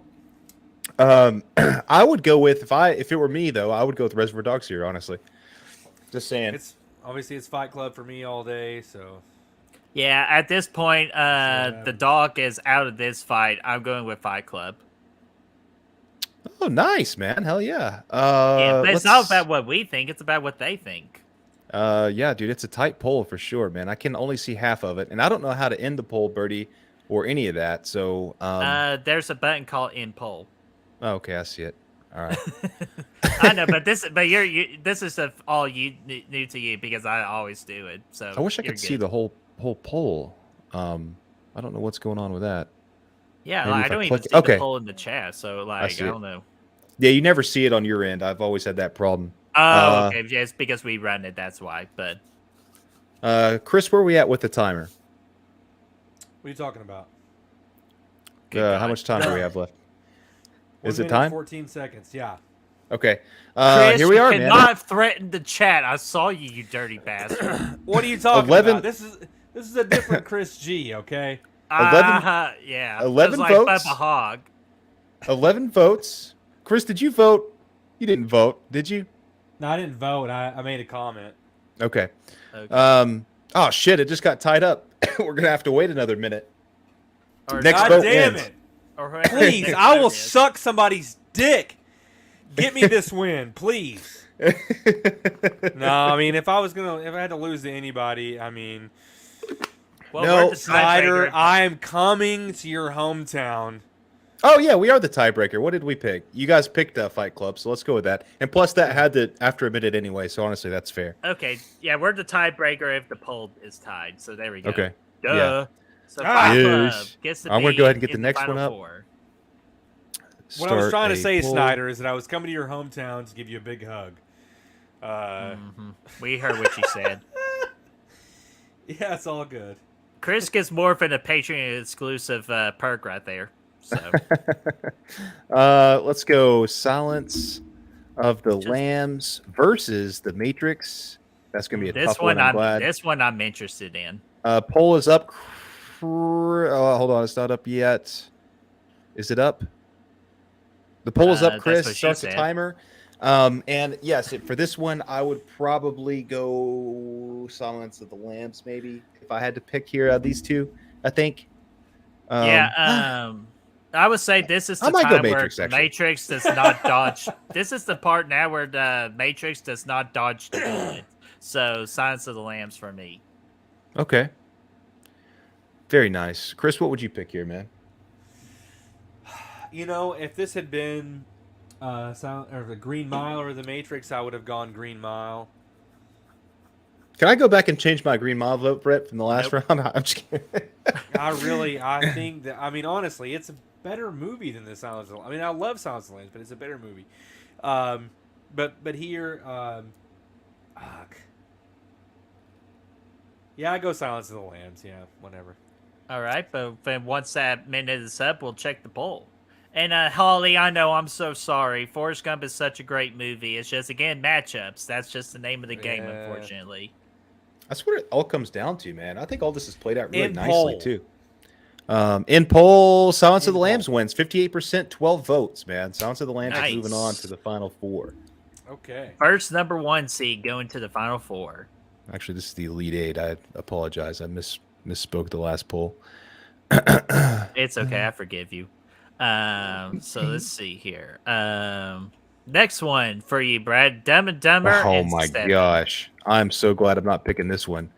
Well, I'm glad the chat's picking this one. I'm pretty sure I would Actually- not like the Oh way my that this goodness. matchup was going. I'll Please. just let you know. Save you all the heartaches. 7. I would actually go with 7 on this one too. Let me Wow. go. Oh, okay. Dumb and Dumber 1,000 and you know how much I love 7. It's Polls Dumb up. and Dumber Chris, if you can start the 1,000 timer. fucking times over. Yes, sir. Uh, we go. It's a tough one, man. This is actually one of the toughest ones for me. But 7, again, like I said, this is my top 5. I can spill the beans now that we're at the point where we're not making these official picks anymore. Seven is like my fifth favorite movie of all time, and Dumb and Dumber's Please. up there. It's probably like number 10 or like maybe 15 in the top 20 somewhere. Okay. But Seven is higher than Dumb and Dumber, man. So real but quickly, Brad. Hey, Big we're back on Lebowski or track, Dumb and Dumber? Snyder. Love you, buddy. I'm coming up there. You'll get that HJ. Oh What'd you say? God. What'd you say Um, about Big Lebowski? If Big Lebowski made it to the Elite Eight, would you go Big Lebowski or Dumb and Dumber? I'd go Dumb and Dumber still. Oh, thank God for Seven, man. And I if Dumb would've- and Dumber wins, I would probably like Seven. Like spoilers here, but not really because we're not doing. Seven was my winner for my bracket. So if Wow. Seven, if it were to lose against Dumb and Dumber, then Interesting, because I had Big Lebowski in the final four. yeah, I mean that's a good pick though. I mean, Well, that's, I had in- Jurassic in Park poll. versus Lion King, and I had Jurassic Park seven. winning. Seven wins, 54%. These are close polls though. 54%. I'm heartbroken. I cannot believe you fuckers. Thank God. I mean, you lovely human beings with your own opinions, different than mine. God, that's not fair. 53% to Thank 46, dude. How close is that? but anyways, let's- but I did have Jurassic that- Park and that Lion hurts me. King in the championship, and I had Jurassic Park winning it. But even though I knocked out Jurassic Park myself, so all right, Brad. Next, last one, Pulp Fiction T2. that is a freaking tough one, man. hey, Chris. Rick says this shit is rigged. Yeah, you're telling me, dude. I don't. Dumb and Dumber is out. I can't believe it. I'm. The Dude, poll, guys, we've been on this for 2.5 hours, and we still have a continual of between 15 to 20 people watching this. You guys are again awesome. Thank you. hell yeah, dude. You got crushed it all night. You guys have been fantastic, and we're getting nice and interactive now. And the poll is up, Chris. If you have the timer, rock and roll with it. Let's. Another close stop. one. Well, I'm a little bit surprised, actually. Blu-ray Addict says Pulp Fiction is his favorite movie of all time. You know, I know a few people where it's actually the favorite movie of all time. It's got that about it. It's such a special movie that only comes across once in a lifetime. I love you, honey bun. You want to get those pancakes for breakfast? Honey, Everybody fucking freeze. This is fucking ridiculous. So, Oh, real quickly. did we make our own matchups. picks? Yeah. Yeah, go ahead and pick. Chris, what would you pick? Pulp Fiction. T2. I'd go T2 here as well, I think. Interesting. Just be. I love Pulp Fiction, but man, if it would have been Face Off, I would pick Face Off. But T2, I think this is where the end of the road for Pulp Fiction goes. Yeah, I think this is crazy where... to me. Y'all are this. I mean, I'm really being blown away right now in poll. Blown away. Pulp... Oh my gosh, dude. 53%. Pulp Fiction wins. Nice. Ooh, how many votes? 15. Nice. We're in the final four now. We can go a minute and a half if you want. I mean, we're still... I we say got 20... two. I say two. 2 minutes for the... minutes? Yeah, I we're mean, doing good on time. All right, let's go 2 minutes for the final four Okay. because All these, right, let me these get that matchups are pen huge. Quick. There's only three got? more polls left, so that's only 6 minutes cumulatively, so it's not Honestly, I feel like these matchups, for me personally, are significantly easier than the ones that I had too bad. picked out in mine. But nevertheless, let's go. all right, There here we Can go. we Let's see get 'em, that baby. pretty good? Left top. Yeah, final Good. four, dude. Wow. Okay, what do we got? Fight Club versus Silence of the Lambs? Oh Yes. man. So two Okay. versus a 1 seed right here. Silence of the Lambs and Fight Club. And I'll go ahead and say Silence of the Lambs can talk about Fight Club all it fucking wants because it will never die in Fight Club. So Silence of the Lambs goes to the finals.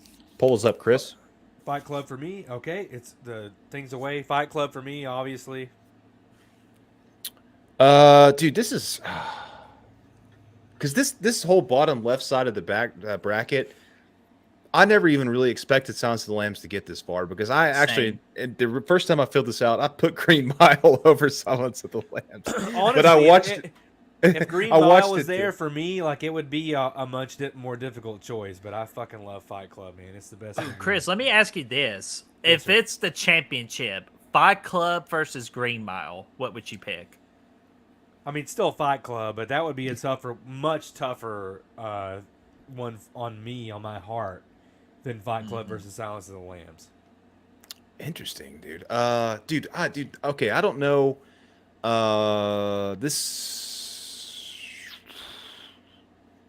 I'd probably still go Silence of the Lambs with these two.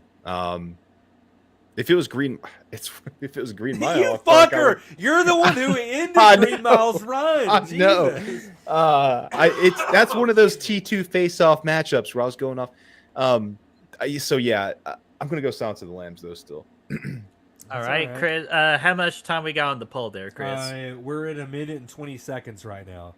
Okay, so about 40 seconds here. So yeah, Are guys, there- again, let us know what do you want to see in the real March Madness like topics in the future, because we got some, but we like to hear from you guys. And same thing for the Fright Night tournament we're going to have in October. We need some horror tournament topics. Yeah, we do. Hit us up with some, man. Hit us up with some. And of course, if we pick your topic, you'll get credit because we're all about giving credit. Where credit is due. Yes, Fancy Fox. Give this man all the shit that he deserves.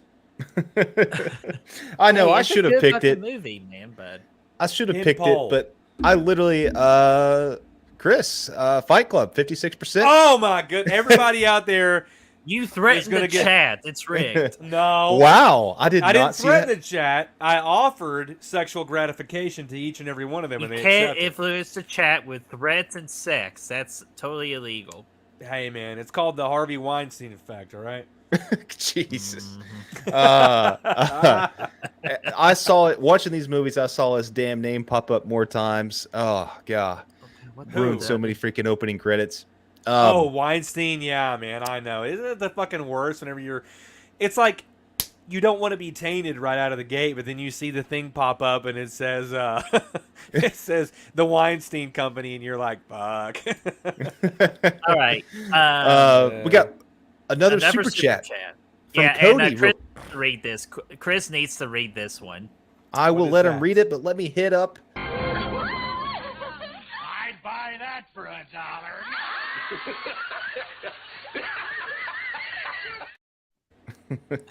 All right. Oh, there we Chris, go. read it. Chris, this is for you. Read this for me.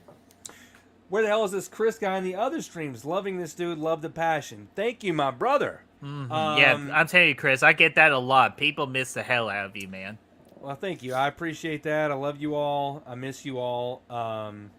Had some unfavorable shit go down in my life in the past year that has not really allowed me to be here with the guys week in and week out like I was. But I'm still very much behind the scenes trying to help out as much as possible. So I hope that I'll be able to come back and do as many streams.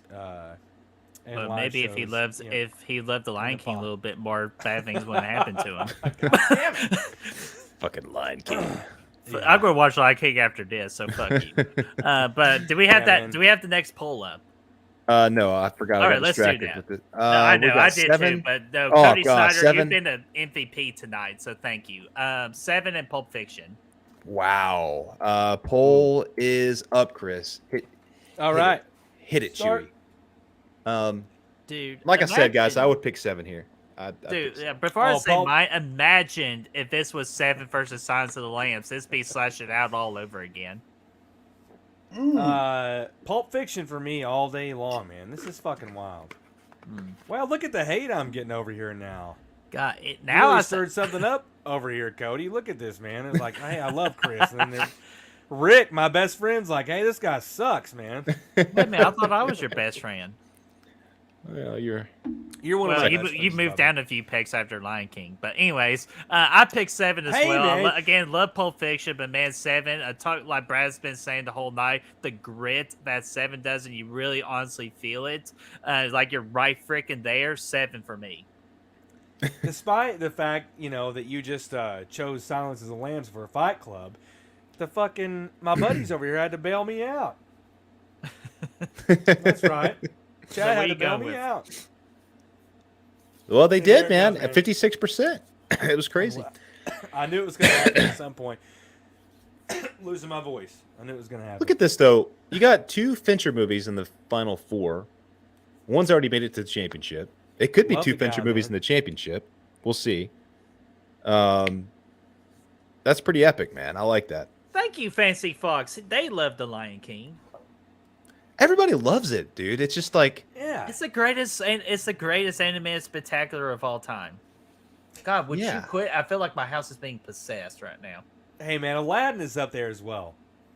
Hey, I love Aladdin. I know a lot of people are gonna bitch about Beauty and the Beast not being on here because it did want a It was a high nominee.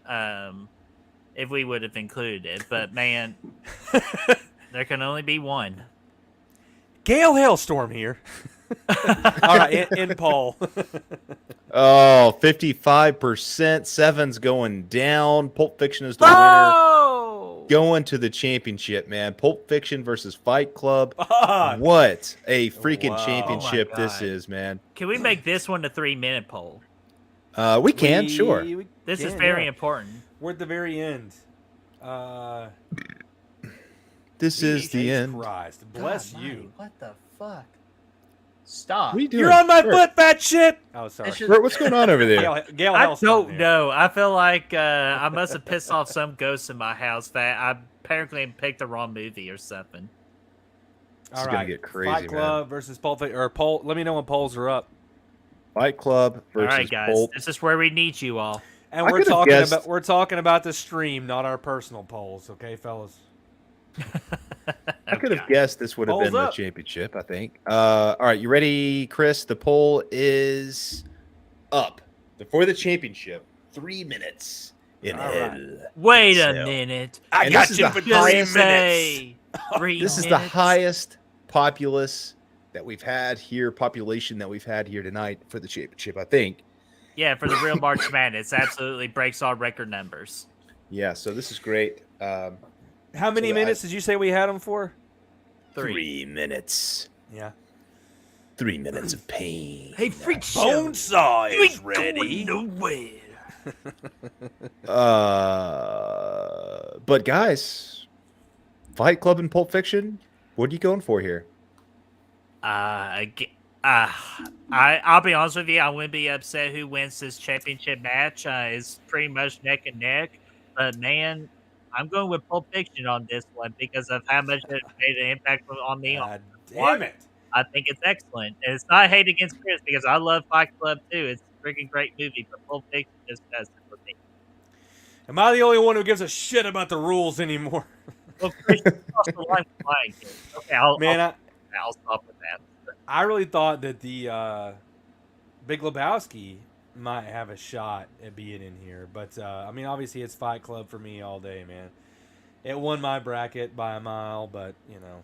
And Brad, right before you get to your pick real quick, I just remember I totally, if I would have used this line to influence Chris on the Lion King pick against Con Air, I would have said, Chris, remember. Plus, Earl Jones did fucking Mufasa, man. How can you go against our boy Earl Jones? Fucking Darth Vader. Man. Listen, Jeremy Irons as Cyrus the Scar? Virus. Yes. But he's got no shit on that South Alabama accent that Nick Cage gave us in Con Air, dude. It's divine. It's fantastic. Even when he is trying to be like sweet with his daughter, you know, and he's writing the notes out, and he's like, "Dear She didn't Casey." even want to hug him. It really sounds more like Louisiana than anything, but Oh yeah. my Dear God. Casey, I've been locked away for 10 years for not committing Yeah. a crime. Put the bunny back in the box. Yeah. But Brad, I'm crux- sorry. Go ahead with your pick I here. can't Fight remember. Club There or was Pulp also. Fiction? Oh shit! I lost the timer. It's fine. Pulp Fiction No, is yeah, what I we're all would pick good. here. 2:30 Pulp right now. Fiction is what I would pick. That's Dude, crazy. the whole crux of Con Air, though, the whole premise of the movie is flawed because Nick Cage would have never gone to prison for that. So And that's all, I the mean, also they would have never been able to hijack the plane. But we were talking about Dave Chappelle's character earlier. How the fuck? That was pretty wild too. Yeah. Hey man. Chris, I don't want to hear shit, man. Oh, sorry, Snyder, that is. I don't see Mufasa putting no bunnies in any baskets. In poll, yeah, baby, because that he was 3. Yeah, because he was saving his son In poll. from Scar's evil plan. All right, Chris. In unit of the poll, there's 52%. That's what How the many winner votes? has. 21 It's, votes, it- 52%. Oh my god! Pulp Fiction. Oh. Pulp Fiction's the winner, dude. Pulp Fiction's the winner. Shame. Lieutenant Dan, ice cream. Damn. You what a guys freaking fucking picked this champion, and Yeah. What a I nail don't- biter. it's a 1 seed. A 1 seed took the cake here, and I don't have any problems with that. I think you guys picked a fine. I don't a fine mind champion. it. Yeah, it's fine. I don't have any qualms Chris with it. is so pissed off. Internally, I'm seething, but I'll get over it. I wonder. We'll have to look at all the brackets and see if anybody qualifies for the gift cards. If not, we'll do something else. We'll make sure something Yeah, happens. so you guys decade can- video at least. Like, well, Yeah. I'll look at all the brackets here and I'll let Brad know. We'll discuss here. But Pulp Fiction can't. is your winner, and I honestly do not have a problem with this. But I even got though a because fucking guys, there's so college many degree. movies on here that easily could have won this tournament. Thank Yeah, you, Snyder. I love you too, buddy. What? He voted for Fight Club. I love it. My movie won the 80s bracket last year, so I'm okay with it not winning this one. I'm okay with Pulp Fiction winning all day. I Yeah, love I'm Tarantino. fine with it. Cody, Really, what I the am. hell? I still love it. What do you think you're less sympathetic towards Mufasa? He kind of asked for it, rubbing it in Scar's face. No, he wasn't. It's called a family bloodline, man, and Mufasa was top dog. Brad, I don't know if you're aware, but Lion King was eliminated in the first round, so I don't really know why we're still You talking shut your about whore mouth. But anyways, He's still pissed off about it. dude, dude, that movie got me out of so much like childhood trauma with like bullying and all that. Like, and I could pretty much memorize. I memorized like 85% of the words of that movie. it. Yeah, it's So a good. great flick, man. It is a great flick. But- Okay, I so still love that's the Real March Madness of 2023, man. A lot of great picks here tonight, and you guys helped us out tremendously. We're really appreciative of the crowd we had tonight because you guys made the voting a lot of fun. And I'm happy with what you guys came up with. Hopefully, we guys set you up for success with our Elite Eight we gave you guys. And yeah, dude, what a freaking blast it was. I want to acknowledge that Holly said that she was way off. She picked Schindler's List, but No disrespect. at least you knew it started with an S, though. But man, but yeah, and then of course Brooks comments saying this was a blast, great show, guys. Yes, thank you so much, Brooke, and more importantly, thank you so much to the chat for voting, for participating. Again, we've had a constant number between 15 to 20 people, with the most coming at the end of this stream with 23 people. Very successful stream, and thank you guys so much. Yeah, dude, and just did you guys like Absolutely, doing it all in one night, one big 3-hour show? Because I think it was a lot of fun doing it that way. You never lose momentum. You keep it going. You don't have to repeat the same stuff next week. I liked it this I format. think they answered our question on that one with the viewing numbers. I think you're right. I think that answers itself. That's the first time we've done it this way, but I think it worked out much better. So Yeah, we and plus this really helps us appreciate- out with the Fright Fight tournament in October too. We'll do the exact same thing. Yeah, hell yeah, we are, man. Hell yeah, we are. So let's see here. Let me go ahead and stop sharing this screen. I could come back to see you beautiful faces here, except for Chris. He can fuck off. Lion King. You better be my talking ass. about. Man, it's going to be a long one with that one, isn't it? Yeah, dude. That one's going to stick for a while. I'll be honest. It's going to with be you. like I'll 5 even- years from now, and he's going to be like, yeah. Lion Yeah, or King like should've when I'm won that fucking one. 98. I'm gonna be like, Yeah. Chris, remember the one time you picked Con Air over Lion King? When Fuck you're, on you. your when you're on your deathbed, I'm going to reach down and be like, the Lion King sucks. God damn you! If we're both in hell, I'm like, ha! You think you could get away from me, asshole? Yeah. And we're going to go to Brad on his deathbed, and he's like, is there anything that you would do differly? And he's going to The be like, green bot. You should have I voted would for have the voted the green Green Mile. Oh, shit. But Definitely. man, we've almost been at this for 3 hours. So let's say what's coming up on the channel, and then we'll send you guys a Friday night of partying. Especially if you pick Pulp Fiction to win it, you could go celebrate by watching Pulp Fiction tonight. So, Or you Brad, can watch Fight Club and see what a horrible mistake you've made. Hey, it's the runner-up though. Okay. I know, man. Yeah, so you got. I'm happy with it. I can live with it. Yeah. Yeah, man. So let's coming up on the channel here. First off, Sunday, I'm doing Back from the Dead with Destiny. This is our April. We're talking about April horror movie anniversaries. We got some very interesting topics to talk about. So we are going to be doing that shooting at noon on Sunday, so 12 p.m. Eastern time on Sunday. And then Brad, what are we starting here on April 4th? Friday the 13th watch party series, man. We're going to be starting with the first movie on, I think, Tuesday, and then the second movie on Thursday. We're going 2 back to back. They're going to be kind of sporadic, but probably every week for the next little bit. And so it's going to be a lot of fun. We got special guests lined up. We're going to have a blast, man. Yeah, freaking blasty blast, man. And then let's see here. What else? Oh yeah, tomorrow is April the 1st, so it's a brand new month. So we figured this is a great time. How out with the old and in with the new. So a new era of Good Will Hunting starts actually in an hour and 5 minutes. So you'll see a special surprise on our socials here in an hour and 5 minutes. Hell yeah, dude. Can't wait for that. Hell yeah, it's a link to our OnlyFans account. OnlyFans.com/Brad is hung. Actually, don't do that. That's a complete joke. BrettMan. Yeah, somebody's gonna look that up, and that's probably It's a very real account. that's probably a real account. Please, that's a joke.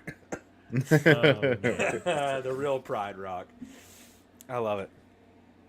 Yeah, and let's get freaking shake and bake. Yeah, fuck you, Chris. And Ashton says, yes, Back from the Dead, get to talk to Des and that Brett guy. Yeah, that Brett guy's pretty cool sometimes. He's kids, I know. And then Tonda says, hell yeah, my favorite horror franchise, Friday the 13th. Hail to the yeah. And Blu-ray Addict just rewatched Dumb and Dumber last weekend. Perfect Cheers, flick. man. Perfect And also flick. Friday the 13th is his favorite horror franchise. Oh, we're going to have a lot of fun over the next few weeks, then. Yeah, and we'll leave. And of course, we'll leave you guys off with the most annoying sound in the world. Let's do it on 3. 1, 2, 3. I can't even. My voice won't allow for it. Actually, the quote Snyder. That was over way there. off. I knew it started with an though. I got robbed by a sweet old lady in a motorized cart. Don't hit on me. God, now you got Brad all choked up there, bitch. He can talk. Yeah. So, guys, we're going to go ahead and log it out for the night. Thank you for making our second annual Real March Madness a huge success. We are going to get back man, that to was awesome. work to get the next tournament ready for next year. And we're going to start focusing on our second annual Fright Fight tournament in October to bring you the best show we can for that for Good Will Hunting of 2023. Again, check out for our socials at midnight for our brand new start to the brand new channel. And guys, if y'all want to say anything, midnight tonight. So you got Chris, again, since you're freaking on here, man, you finish us off with the last word.